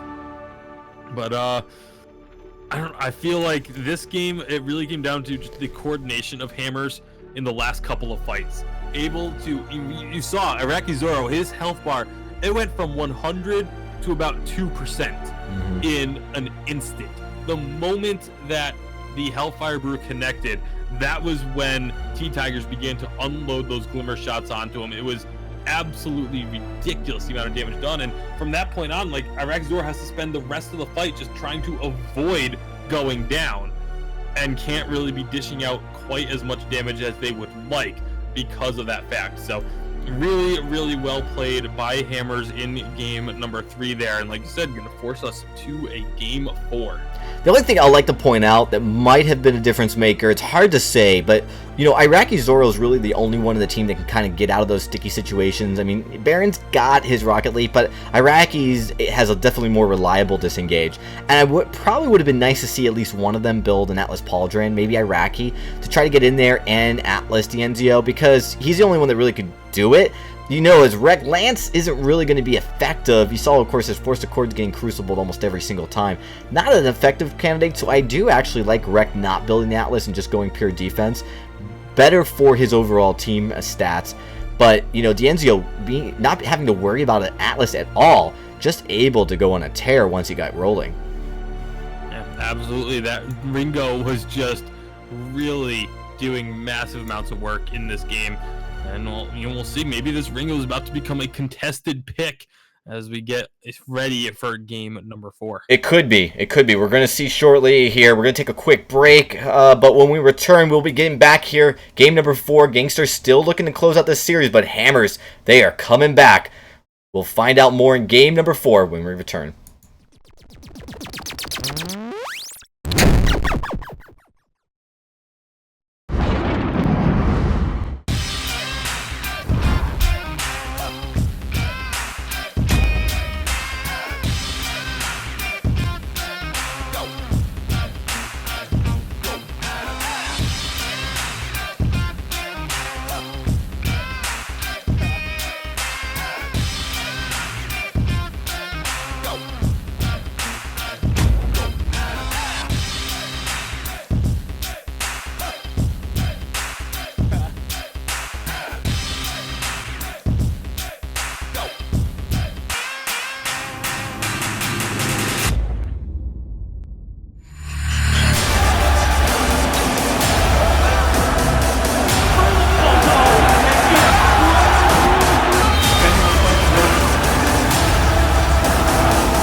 Ben, Sam, and Ken are on separate journeys to defeat the menacing Vile Dragon. But let's just say luck isn't on their side. If only there was a way for them to find each other and band together. Well, that's why there's Band. It's a mobile app that allows people to come together using common interests. With Band, you can find fellow gamers, chat, schedule gaming sessions, and conduct polls. Stage epic battles with friends while sharing videos and photos along the way. So try Band today. Band. Be together. All right, we're back, everybody. Getting ready for game number 4. It's definitely going to be an exciting one. It is 1 point going in favor of Hammers in this series. But game number 4 could be the one that GankStars clinches it. We're going to find out in just a second. Tasty Bacon, let's get into the draft. Yeah, we are going to be getting underway. Again, a possibility for GankStars to finish this series or for Hammers to push us to the decisive game 5. So we'll see. It is going to be Lance banned away this time by Hammers. That's an interesting ban. The Sky will come off the board, and that leaves that Finn, which has been highly contested this series, go over to Hammers. Yeah, Sky being banned almost every single game shows by both these teams definitely a priority. Hammers, though, looking to definitely make a statement here with the Finn. We have seen when Vanes is on the Finn, they do play well. Obviously, they were able to do well with the Arden, even going into a Finn, but clearly I understand their concern with letting Rec continue to play Finn. Yep, absolutely. And, well, Kestrel going to be coming through, another hotly contested pick, and the Gwen finally gets through. It wasn't banned, had been banned in every previous game this series, and now will be picked up by GankStars. That could be terrifying for Hammers. Oh yeah, GankStars pick. I really like GankStars comp. Weapon Gwen with the Crystal Kestrel. It's very, very strong. We'll see how it plays into a pedal. T-Tiger is going to pick up the Ringo. I expect you're going to see a pedal in the jungle. T-Tigers will actually play it. Probably D'Enzio playing the Ringo. So I actually, depending on how, I think Rec's going to probably go Arden. He might go Catherine. But depending on how that goes, really you're seeing all of these players play heroes they're very comfortable with. Both these teams, they have to feel really good about their draft. I would say this is a very even draft. They're each player and hero have their different unique power spikes. Yeah, and that's exactly what you're going to see. I think Rec really wants to silence, and you may even see finally a No Wave Gauntlet come out. Because, you know, that's something that can be so powerful in team fights in the right situation, especially going up against someone like a Ringo who may rely a little bit on his abilities to get into position. Maybe even like blocking out the silencing the Lance. We'll definitely see how it all plays out in just a few moments. Absolutely will. The Catherine, our first time getting the Catherine, like you said, and it's gonna be interesting to see how it works out, especially with a pedal. Catherine into pedal can actually be fairly strong. You know, they can, if you get that spontaneous combustion reflected onto your opponents. The Ringo, though, Ringo is still going to be very, very strong in D'Enzio's hand in this composition. So it'll be interesting to see how this one plays out. There goes that minion candy getting used by both sides. Once again, it's just kind of become a standard thing. You almost just have to do it right now. You have to, because the other team's going to do it, and you know they're going to do it, so you can't risk your wave getting pushed out, giving a slight edge in the lane when both the teams... Because as the jungle players rotate up to the lane, you don't want to be pushed back to your turret that early. So far, though, evenly traded across the board. Nothing too crazy. T-Tigers on the pedal finally. We've seen Iraqi Zoro playing pedal twice with a 50 win rate here. Will this be the game that T-Tigers wins out? But all those glimmer shots already doing a lot of work. And they are going to be having all 6 players up here in the lane. Those glimmer shots doing some serious work. Nice dribble from Vanes, but it's not going to do enough to stop those glimmer shots from just tearing through T-Tigers. He has to jump away. And I think when we talk about the early game here, we do expect a little bit of scaling or delay in scaling from Gwen, right? Gwen's going to take a little bit more time to get that power spike against the Ringo. And but once Gwen does, if they are patient, I think GankStars really is going to be able to turn on the heat here into the mid game. Just really, I think the big mystery here is how is T-Tiger going to perform. If he really plays well, like he did in the last game, there's definitely going to be a strong game for Hammers as well. Are going to be just, again, a lot of play around the lane, as we've seen in every game this series. Old School again on this Gwen. We've yet to see the Gwen or the Catherine this series. So both of the new picks for the series are coming from GankStars. I think those are enough to get them the win as they try and close this one out. So close to the final game, maybe to determine the winners. If not, we'll go to a series deciding game 5. So the next game will definitely decide the fate of these two teams. Winner taking $2,000, $3,000 in prizes on the line just today. It's really incredible how much these two teams can walk away with today. So you can imagine, taking this very seriously here in this last match here. Could be the last match if GankStars plays their cards correctly. Absolutely. They just need this one last win. I mean, the ball is in their court. They are the ones that they won the first 2 games fairly convincingly at times, and it's now up to them to close this series out and claim that championship, claim the $2,000 that comes with finishing in first place in this row. Right now, big shots are going to so much damage. Tasty. That's just really the challenge when you get those 4 crystal bits. Actually, Iraqi Zoro going sweat mode here as he definitely wants to make a statement. And that kill, I think it was like a 3 or 4 shots to get the kill, and all of those glimmer shots landing, which is literally perfection. If you can ask for it any better. I can't imagine Iraqi Zoro playing that out any better than he just did. And this really giving a lot of nice positioning. Although we do see Wrecked and Old School going to get collapsed upon. They overstayed. And this does, even though we see Iraqi Zoro doing some nice counter jungling, I don't know if it was worth it, because the risk here is now that T-Tiger is going to be able to counter jungle. Wreck trying to grab that Treant, does not succeed, and he's solo. He's going to drop down. Solo going solo, because he's going to allow Old School, going to try to catch up here. T-Tiger is doing a good job clearing out those back jungles here, successfully counter jungling. And Dienzio showing he's got it too on this Ringo, taking out Old School on the Gwen right underneath his turret. Yeah, and again, a lot of people have, when Gwen first came out, we're like, oh, Gwen's just a better version of Ringo.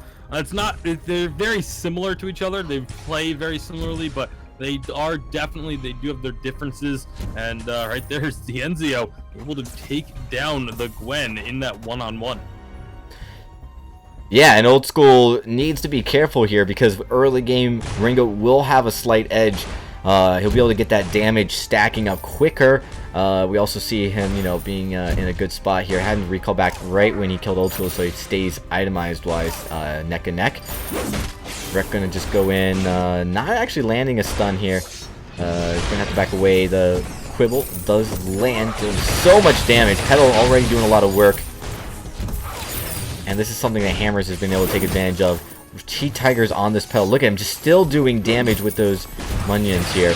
Not even in range of the turret, and able to get those Munions right up against, like, Wreck solo. He's going to go down again. And Wreck needs to buy some more shield desperately. I'm sure he knows it, because Petal is just tearing him up. And not only that, but there's no answer from GankStars to these kills that are coming out right now by Hammers.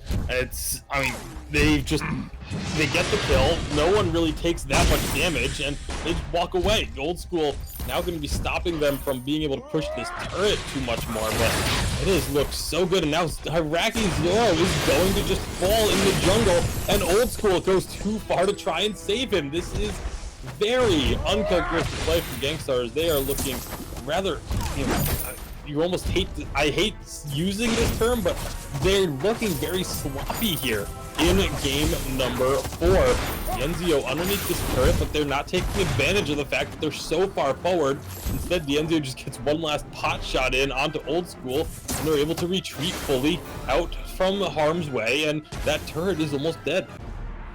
Yeah, they've done a fantastic job. The Fin on Veins, this is his signature hero. When he's got it, he really does a good job. When he doesn't have it, only reverting back to Arden. Nice stun by Wreck on Dienzio, able to keep him from engaging, killing Old School there.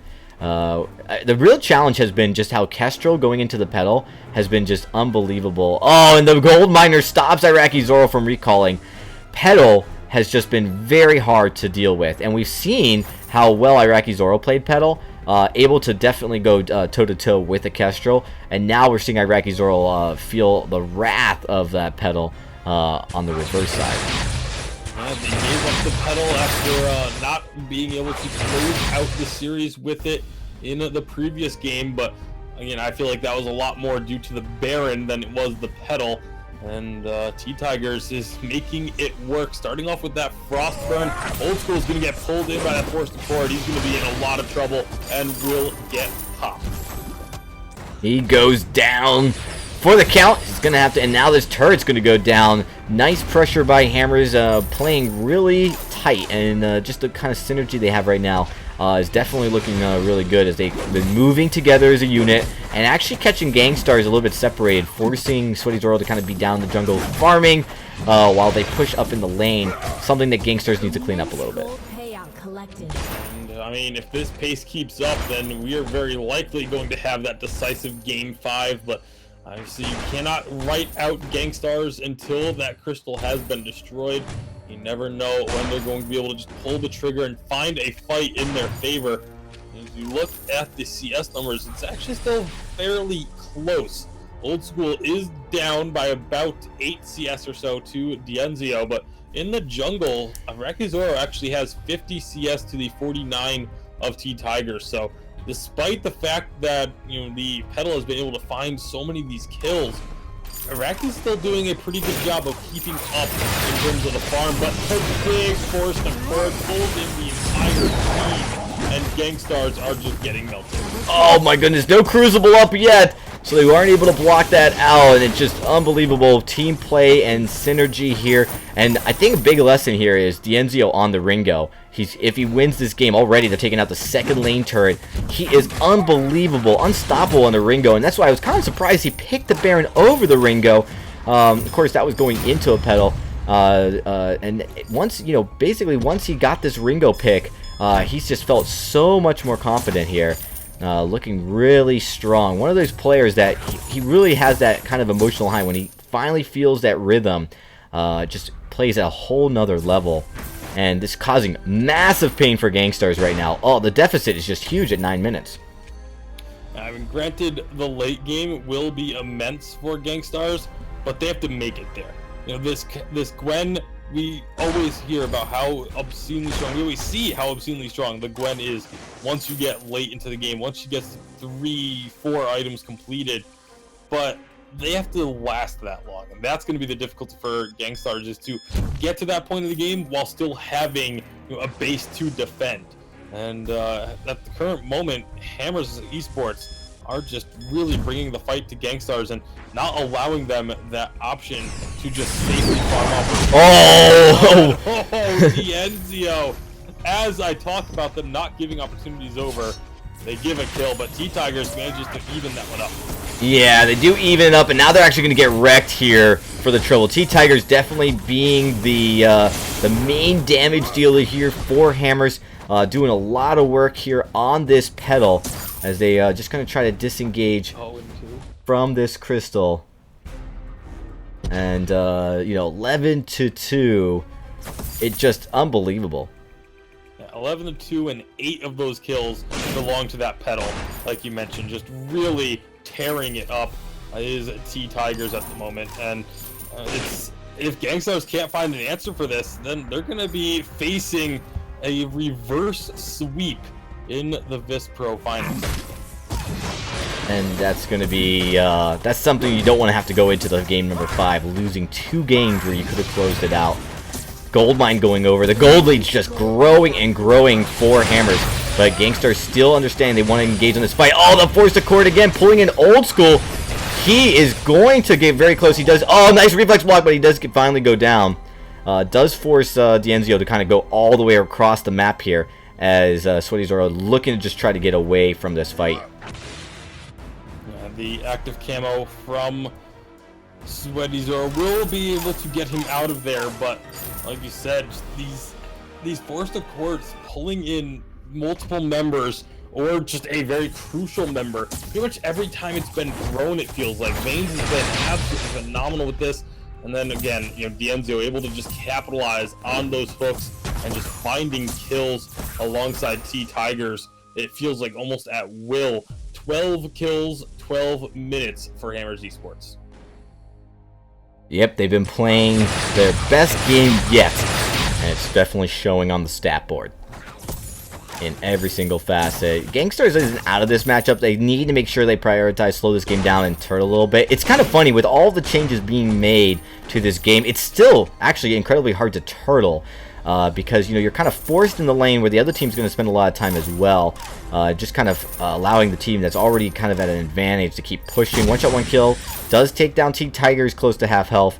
Doesn't look like GankStars is going to be able to take advantage of it. Force Accord pulling them all in. They try to kind of navigate around the damage. Rek going in right onto nice silence. Unbelievable, not able to silence though Veins. Is he able to pull off that fountain, and GankStars just gets demolished, and that's the ace. And again, where are the reflex blocks? I mean, Rek does not have a Crucible. There's a reflex block for Iraqi and one for Old School, but they're still constantly getting pulled in by these forced accords. I don't understand how you go this far into a game against a Finn without having a Crucible on the team anywhere. I mean, these forced accords have been absolutely deciding this game. Yeah, Dienzio and T Tigers have all the kills and all, but those are getting set up by Veins, just disrupting the positioning of GankStars, and there's nothing. They don't have the tools to reposition after getting pulled in. They don't have the sky. They don't have the pedal that can just quickly jump away, and it's really showing here, and that's been just absolutely devastating to GankStars' chances in this game. Yeah, and we actually see Wrecked. He decides to go with the Null Wave, and I do kind of like the Null Wave pickup, but without getting a Crucible, this is really going to continue to expose GankStars if these Forced Accords land. Problem is, Old School's really struggled to block these Forced Accords, so when he gets pulled in, him or Iraqi Zoro, it's really difficult, even if they have reflex blocks. Old School does have that skedaddle to avoid the quibble, but it's definitely just been really difficult once they're right in the middle of all that damage, especially dealing with Dienzio. Yeah, they are going to be having to figure something out here, because the last 14 and a half minutes have not worked for them whatsoever. I mean, Hammers just looks like a totally different team than what we saw in the first two games. Yeah, they are looking completely more dominant here. Oh, but T Tigers going in really deep. He wants this kill. We don't see, everyone's out of position. We do see 2 kills going already. Oh, T Tigers going in, paid off. They pick up another ace, and they are looking to close this game out. Yeah, there's just nothing that GankStars can do at this point. Hammers are way too far ahead and have just been completely dominant in this game number 4, and we're almost certainly going to be getting a game 5 right off of this push as they take down both of those turrets, turn their attention to the crystal, and Hammers Esports are now on the verge of a reverse sweep. It comes down to one last game to determine a champion. Unbelievable. I know, Tasty, you are just so disappointed that Giants game as it goes into the 4th quarter. You can't watch, but this game, I mean, you gotta admit, this is pretty exciting. This is incredible. 12-0-5 on T Tigers pedal. We talked about it. We hyped it up. We were saying, GankStars taking the pedal away from T Tigers. He finally gets his hands on it, and he shows why GankStars was keeping it away from him. And of course, again, Dienzio on the Ringo. You can only prevent one of those picks from happening. You have to. It's such a tough spot for GankStars to be in now. Yeah, but I really think that this game really highlights the position that Hammers is going to be in going to the next game. So now GankStars kind of knows the formula that's winning for Hammers, right? Ringo, it's a problem. Pedal, it's a problem. They need to focus on those. Finn, it's a problem. These are heroes that they have to be careful giving over to Hammers again. And being on A side, we'll see how if they play their draft and ban correctly, they should be able to at least take 1 or 2 of those heroes away. I think that's going to be the difference maker. And I think that GankStars, if they play it correctly, should be able to kind of gauge the draft better going into game number 5, because they know what Hammers needs to do to win. Hammers knows what they need to win as well. We'll see how they play it out, though. We're going to get started in the next game for game number 5 in just a few seconds, though. We are going to take a very quick break, and when we return, the winner of VISPRO Autumn Season will be crowned here. So don't go anywhere, folks. We'll be right back.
Ben, Sam, and Ken are on separate journeys to defeat the menacing Vile Dragon.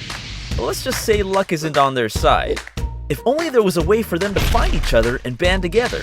Well, that's why there's Band. It's a mobile app that allows people to come together using common interests. With Band, you can find fellow gamers, chat, schedule gaming sessions, and conduct polls. Stage epic battles with friends while sharing videos and photos along the way. So try Band today. Band. Be together. All right, we're live, everybody. Getting ready for the final game. This is it. This is what it all comes down to. We talk about this matchup here. And, these are the two teams looking to close this out for the victory. Of course, both teams having to sub in their jungles, but with $2,000 on the line for first place, $1,000 for second place, it all comes down to this last final game. It all boils down to one last game between these two to see who will be that VISPRO champion, who is going to get the bulk of the prize pool. It's been an incredible series. GankStars coming out quick, looking like they were going to just take it in a 3-0 fashion, but Hammers Esports, when their backs are against the wall, they really turned it up to another level, and especially in game number 4, I mean, they looked like a totally different team than what we had seen in the previous games of this series. And if Hammers are able to play anywhere near as good as they did in game number 4, they're going to be the VISPRO champions. Yep, so into the game we go. Draft starting. Game number 5. GankStars on A side. Looking, and they ban the pedal. And pedal banned away. They have the first pick. They could take the Ringo if they want it. I don't know if that's a first pick, though. And that's just so risky because then you have the option of Ringo getting picked up by Hammers. D'Enzio has had 2 phenomenal games with that hero. I feel like they do want to grab this Sky instead. Oh, absolutely. Blance Band is the first Sky we've seen, I think, since game 1. And it's going over to GankStars. This definitely looks like a smart pickup by GS, how this ban phase is working. We are going to see Veins on the Finn again, but I think the big difference here is they have an opportunity to take away the Ringo as well. Yeah, I'm actually very surprised that the Ringo did not come through here. But again, there's so much priority being put on the Kestrel and the Finn. They opted to let it slide through. Now it's a question of will GankStars take it, because it's very likely the Sky is going to be up in the lane, and you don't want that Ringo necessarily in the jungle, so they are not going to grab it. They're going to pick up the Samuel, and now it is available for Hammers if they want it. But as much as we've seen and feel like the Ringo has been incredibly crucial to Hammers' success, GankStars they opt away from taking that off the table, and there it comes. It's going to be Ringo one more time, looking to try and have 3 rounds of success on the Ringo pick. T-Tigers once again will be on that Crystal Kestrel. Prepare for Or battle. will it be enough to deal with this Samuel, Catherine, and Sky? This seems really About risky. GankStars. Tasty, this is really risky because really does. I mean, because on the surface you're like, all right, Sky, Samuel, Catherine. That is a solid team draft composition wise, but you have to be able to lock on to the Ringo and Atlas him. You have Kestrel, who, if T-Tigers can finally lay down proper active camos, could really disrupt your ability to lock onto the Ringo. And then you've got the Forced Accords, which we saw before. GankStars didn't do a good job at prioritizing reflex blocks across the entire team, getting those Crucibles, and then being able to block that. A lot of that was because they were behind. If that happens again, they're going to be in the same position they were again. So something needs to change here, and it's obviously not going to be how they how they drafted, since they allowed the same kind of hero pool to go. They do pick up different heroes themselves. I think the real thing here is prioritizing those reflex blocks and actually utilizing them correctly, and just not letting the Ringo get those stacks on its breaking point once it gets there. You need to kind of put that pressure on him before he hits his power spikes, and I think a Crucible is dire need for Rex. Oh, absolutely. Crucible is 100% necessary. I would even want to see it be Fountain into the Crucible. The second item, have that completed. You need that item against hammers, otherwise you're just going to end up in a very similar situation as we saw in game number 4. Hammers Esports, on the other hand, I actually like their composition against the Samuel. The Samuel is very strong. I talked about against the burst, the heavy burst damage. They have a good amount of sustained damage. Yes, the Kestrel is very much burst focused with those glimmer shots, but if Dienzio targets Iraqi Zoro, Iraqi's not going to have really a lot of time to sit there and try and turn a fight around, soak up the damage, and then turn it back around with a Drifting Dark and Malice and Verdicts. Dienzio's just going to be in his face, trying to take him down the entire time. So the positioning is going to be incredibly important, and again, the major emphasis has to be on Dienzio on this Ringo. Yeah, and I think for GankStars to succeed here, it's really going to rely on Rek. He's got to have an Atlas for the Ringo. He's got to have a Crucible for the Fan. He's got to have a Fountain. And you probably think, you're going to want to get a Null Wave eventually as well. There's just going to be a lot of buttons for him to be clicking. It's going to be very challenging. And if he can pull this off, if he can get there, if they can keep the game close or get an early lead so that he can get these items and activate them sooner than the enemy team, I think GankStars has a good shot at this. But the challenge is if they get behind it all, as we saw in last game, he doesn't get these activated items soon enough, putting them way behind. We'll see if that's the case here. Again, 2.5 minutes into game number 5. Rek's going to be taking just a little bit of damage there. Not really too much to be concerned about, but here comes the rotations from the Kestrel. Try and steal away that Treant. Successfully takes that away from Iraqi, and then gets a couple of glimmer shots just for good measure. Yeah, all 3 glimmer shots landing, getting him down very low.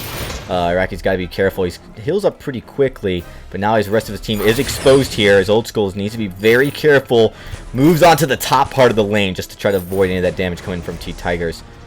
And T-Tigers just going to end up rotating back out of this. So far, very even matchup, very even game. Just a slight edge in CS going over to T-Tigers in the jungle, with a slight edge going to Old School in the lane. Yeah, that steal on the Treant, it seems insignificant, but now T-Tigers has the timing of that, and he can continuously try and make that play over and over again, and just repeatedly deny some gold from Iraqi Zoro. Up in the lane though, Dienzio showing off those Ringo skills will find the kill, even in the 2-on-2 situation, just constantly keeping that pressure on. That stutter stepping is perfect, and he gets himself that first blood. Hammers just coming in here again, not allowing, not taking away the Ringo from Dienzio, and you kind of understand why they wouldn't want to have to, because having to take the Ringo away from Dienzio puts you in such a bad position draft-wise that you weren't planning. But clearly, Ringo is a pick that Dienzio can just go to when he feels behind here in these certain circumstances and play very well and confidently, doing just that here. Well, right now Enzio going to be under a little bit of pressure, but he's perfectly fine up there to continue farming. Down in the jungle, Vayne spot out Old School and Rex trying to steal away the Treant. It does not work. T-Tigers is able to secure that one again. He goes rushing forward with glimmer shots. Old School is going to fall. Hammers Esports. They dropped the first 2 games of this series and have just been absolutely on fire since then. And they just have no answer here for the Ringo. Rex already got his balance. He's doing okay. He's pretty close neck and neck as far as XP with the Finn, which is really important. He needs to kind of stay there if he wants to succeed. All the way, Rex goes low, goes down. At this point, T-Tigers has taken down at least once every single GankStar member. Yep, he is just absolutely ridiculous on this Kestrel, and having the Enzio on that Ringo. These are just such massive comfort picks for these guys. There's really no answer from GankStars. Iraqi is going to be in trouble, has to use the boots to try and get out of there. And Old School, though, is going to be eating a bunch of damage. Now, neither of them can really stick around comfortably, and all of a sudden, Hammers have themselves another advantage. And it's starting to finally result in a little bit of a gold lead here. It's still pretty even, but if they can clean up this rotation correctly, I mean, 3 kills, and we talk about early kills don't really determine the game whatsoever, but it does allow you to kind of inflict pressure. Now, we have seen Hammers actually inflict that kind of pressure almost every single game, but not be able to be successful with it. But now that they have 2 victories under their belt, it just feels different, having to play from behind like GankStars is doing.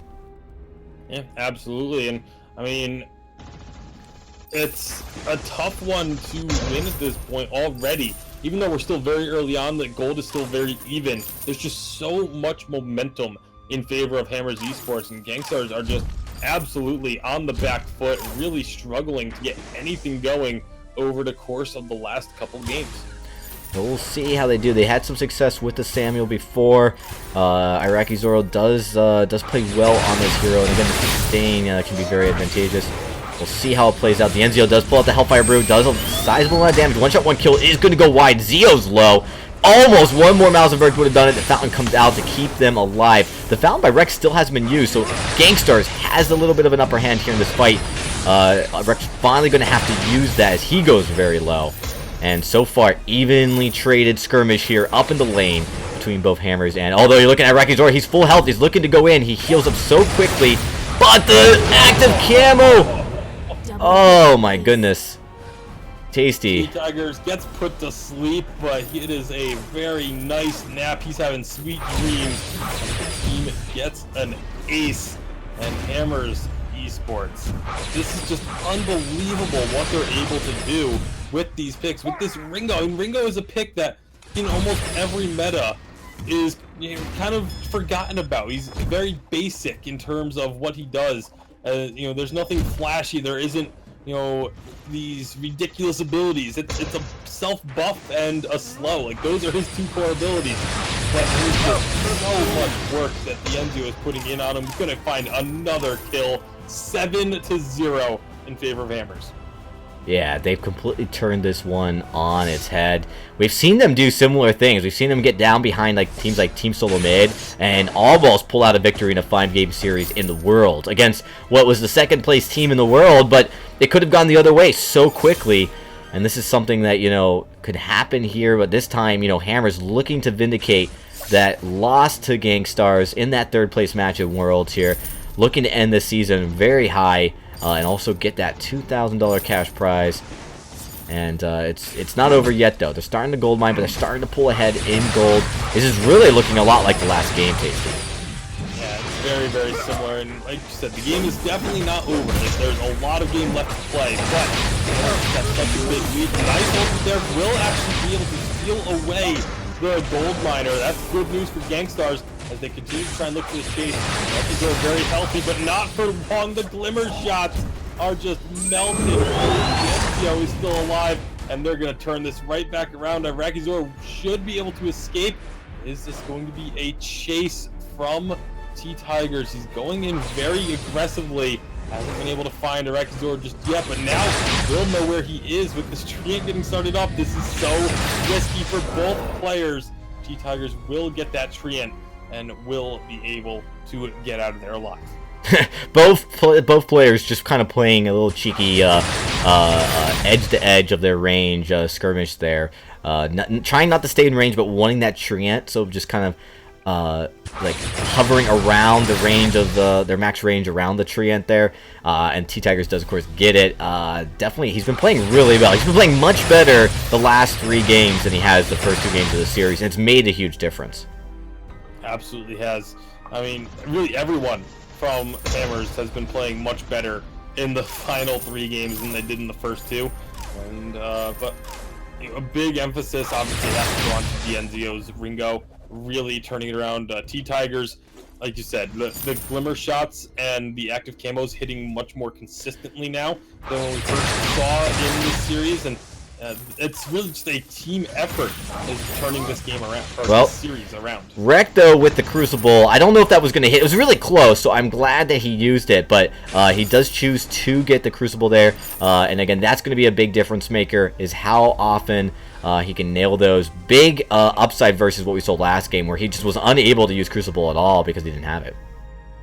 Yeah, and so the Crucibles are out for both sides, and both laners also having a reflex block into their names as well. Nothing defensive at all for either jungler. They are both going all in on the offense. And we'll see if that works out. Vayne's 30 seconds until that forced accord is available. It looks like Hammers are just going to try and put some pressure on these turrets once again. Yeah, a little bit of pressure. GankStars doing a much better job this time at avoiding a lot of this upfront damage, this upfront burst damage, which kind of gives Hammers the go-ahead here. You do see the force cord's not up yet. Old School does take a lot of damage as the Crucible just comes off cooldown for Wrecked here. They got to be very careful. These Glimmer shots have finally started to land consistently for T-Tigers. It's been a real problem area now for GankStars as they try to deal with this. Seems like this T-Tigers turning on. Oh, the Force Accord lands that time. The Crucible comes out, does block a little bit. Iraqi's all doing a good job with the sustain. Dienzio almost going down. There is a Crucible left, but there is no fountain for him. They do use it to block out the silence. The silence works. Down goes Iraqi's all in. Old School, it's just Rick. Unbelievable. Hammers continuing to win these team fights no matter what. And you see, they are going to be pulling Dienzio out of that because the Crystal Miner getting involved, but they should still be able to finish off this kill. Glimmer shots not quite going to get it just yet, but that last one does come out. It is an ace, and I don't know if they'll be actually able to get this turret because the respawns are coming up now. The minions and those Glimmer shots are doing a lot of work. Oh, too far forward. Just gets deleted right after respawning. Yeah, he just went in too deep, thinking he could try to outsmart, outplay T-Tigers. T-Tigers saying nope, and takes him out quite nicely, setting them up as they get closer to the 15-minute mark to kind of just continue dominating this jungle. No very little vision by either team, just a few scout traps. I'm sure Vanes is going to look to change that here as he picks up 5.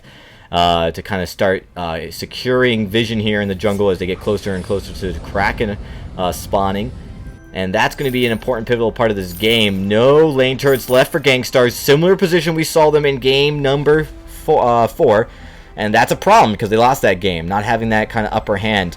The only thing I'll say it's better is Rex itemization. I mean, he's got all the items he needs, minus maybe a Null Wave Gauntlet, right? Like, he's got everything he kind of needs for success. He's got the Atlas, he's got the Fountain, he's got the Crucible. He's just got to use them correctly, and they should be able to perform better in this game than they did the last game. But it's looking eerily similar to the last game. Hammer is just able to dominate. A lot of it's just been perfect placement of their abilities. Yeah, it really has, and T-Tigers, again, going to be playing a little bit farther up than you might normally expect to see a carry, because he wants to try and set up one of those active camos, especially if they can get an active camo Forced Accord combo. Even with the Crucible, we still have been seeing members of GankStars getting pulled in by that Forced Accord every so often. So. And that's the difference between the last couple of games. When he played Kestrel before, he was playing way far back. He wasn't playing that up front kind of assassin-like hero. And when he switched that playstyle, it definitely has really helped Hammers play a lot better all around their game here in the last couple of games in the series. Yeah, absolutely. Well, right now we are getting up to that 15-minute mark, 30 seconds away from the Kraken spawn, and Hammers have again a very large lead. 5,000 gold, 13-1 on the kills, and you know obviously the players don't see the gold differential, but they do see that kill differential. The GankStars, they know that they are way behind on kills, and it's very difficult to get motivated when you're that far back in terms of the kill score. Absolutely. GankStars, they're still not out of it, though. They're only down by 4,000 gold, which is a lot, but would be a lot worse. I mean, it was a lot worse last game. So things are looking better. Right now, big problem. All this damage coming out, bursting down Iraqi Zoro without them getting any damage. Nice reflex block by Old School, finally, to be able to block that force to core. That would have been devastating if he had gotten hooked. So really important pivotal play. They're able to disengage. All this vision by Hammers is just allowing them to come in. They know that they have a slight advantage here. And Iraqi Zoro, nice foul, keeps him alive. So close to going down. Zio's now the one that's really low. Old School can't even be anywhere near this fight here. He's just kind of right out of position on the top side, struggling to find a way to get back in. But now, GankStars on the chase. They just got to watch out for this active camo, because it's right there in their path. Yeah, they decide not to go chasing for it. They know the active camo is going to show up somewhere, so they don't go too deep. They don't want to risk getting that fight turned around, because that active camo hits even just one target, even if it's just wrecked, that's going to be a fight turned around by Hammers Esports. So very smart decision to back off there. Just take the ability, getting your opponents out of your way, get yourself some breathing room, clear out some of this vision, and get some control of your own, and then try and work from there. It's all about taking just very small steps right now for GankStars.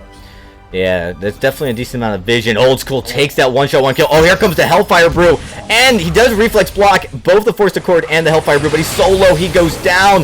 This could be game. Thanks to that vision by Hammers, they were able to see Old School this entire time. A collapse by GankStars here. Can they just survive? It is going to allow Hammers to turn their attention here onto Kraken.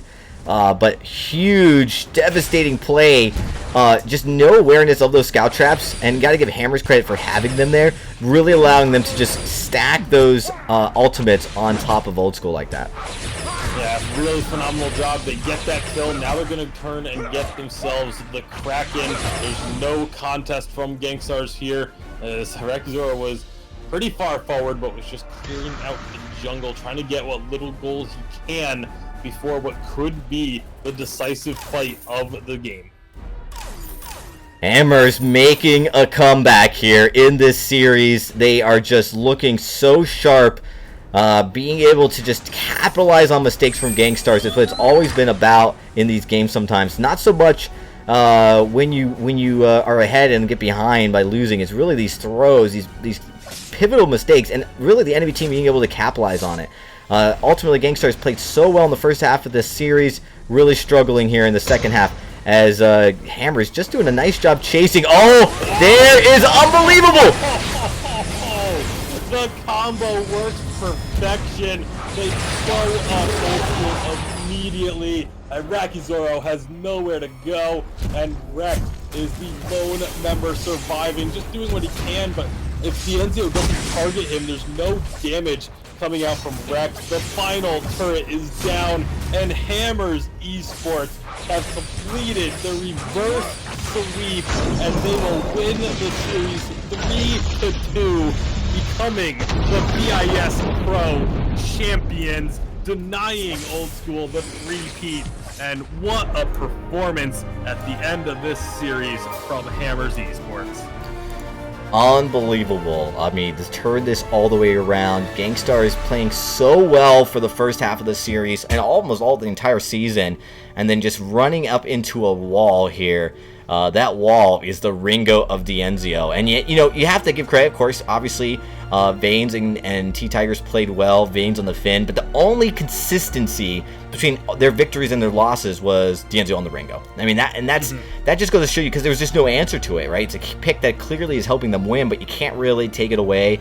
You can't really deal with it correctly, and I think GankStars should have taken that pick a little bit more seriously, or at least the Finn. The Finn actually, interestingly enough, because of those forced accords, really made it difficult for Rekt to kind of be creative with how he progressed through his items, right? It really forced him to be more conventional, making it, kind of difficult for him to make the kind of plays he needed. And Hammers, in dominant fashion, reversing the sweep here, picking up that final 5th game, and getting the championship. Unbelievable performance, Tasty. Yeah, absolutely ridiculous. And we mentioned the constants, another issue, major issue. I mean, it determined the game in that last fight.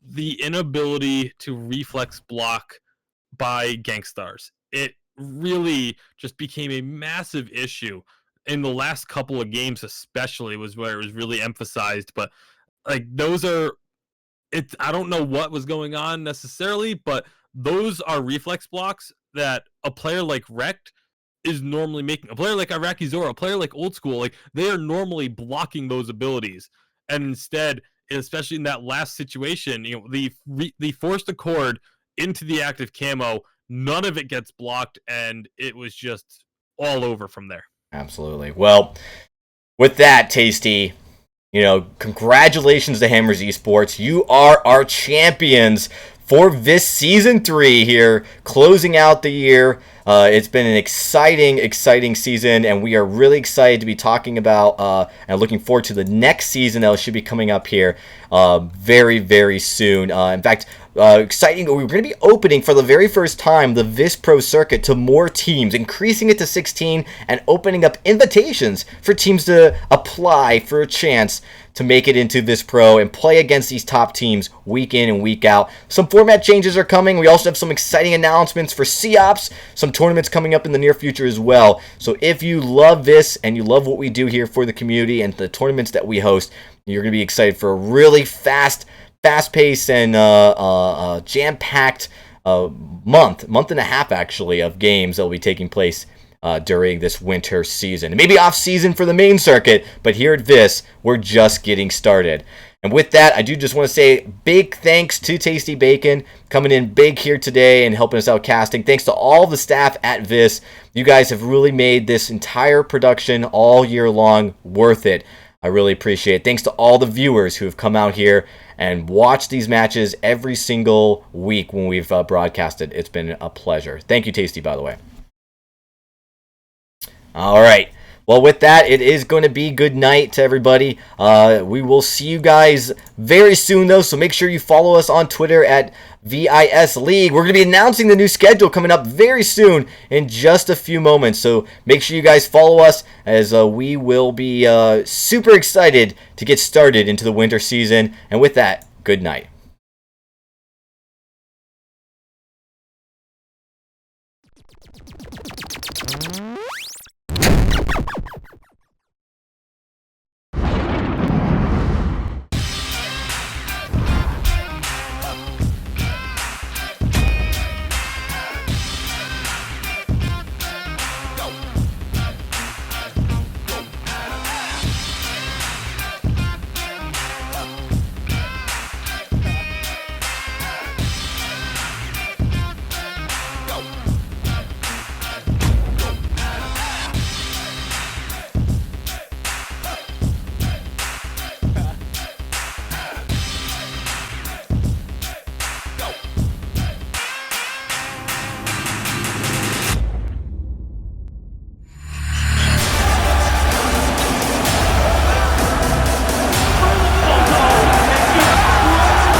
Ben, Sam, and Ken are on separate journeys to defeat the menacing Vile Dragon. But let's just say luck isn't on their side. If only there was a way for them to find each other and band together. Well, that's why there's Band. It's a mobile app that allows people to come together using common interests. With Band, you can find fellow gamers, chat, schedule gaming sessions, and conduct polls. Stage epic battles with friends while sharing videos and photos along the way. So try Band today. Band. Be together.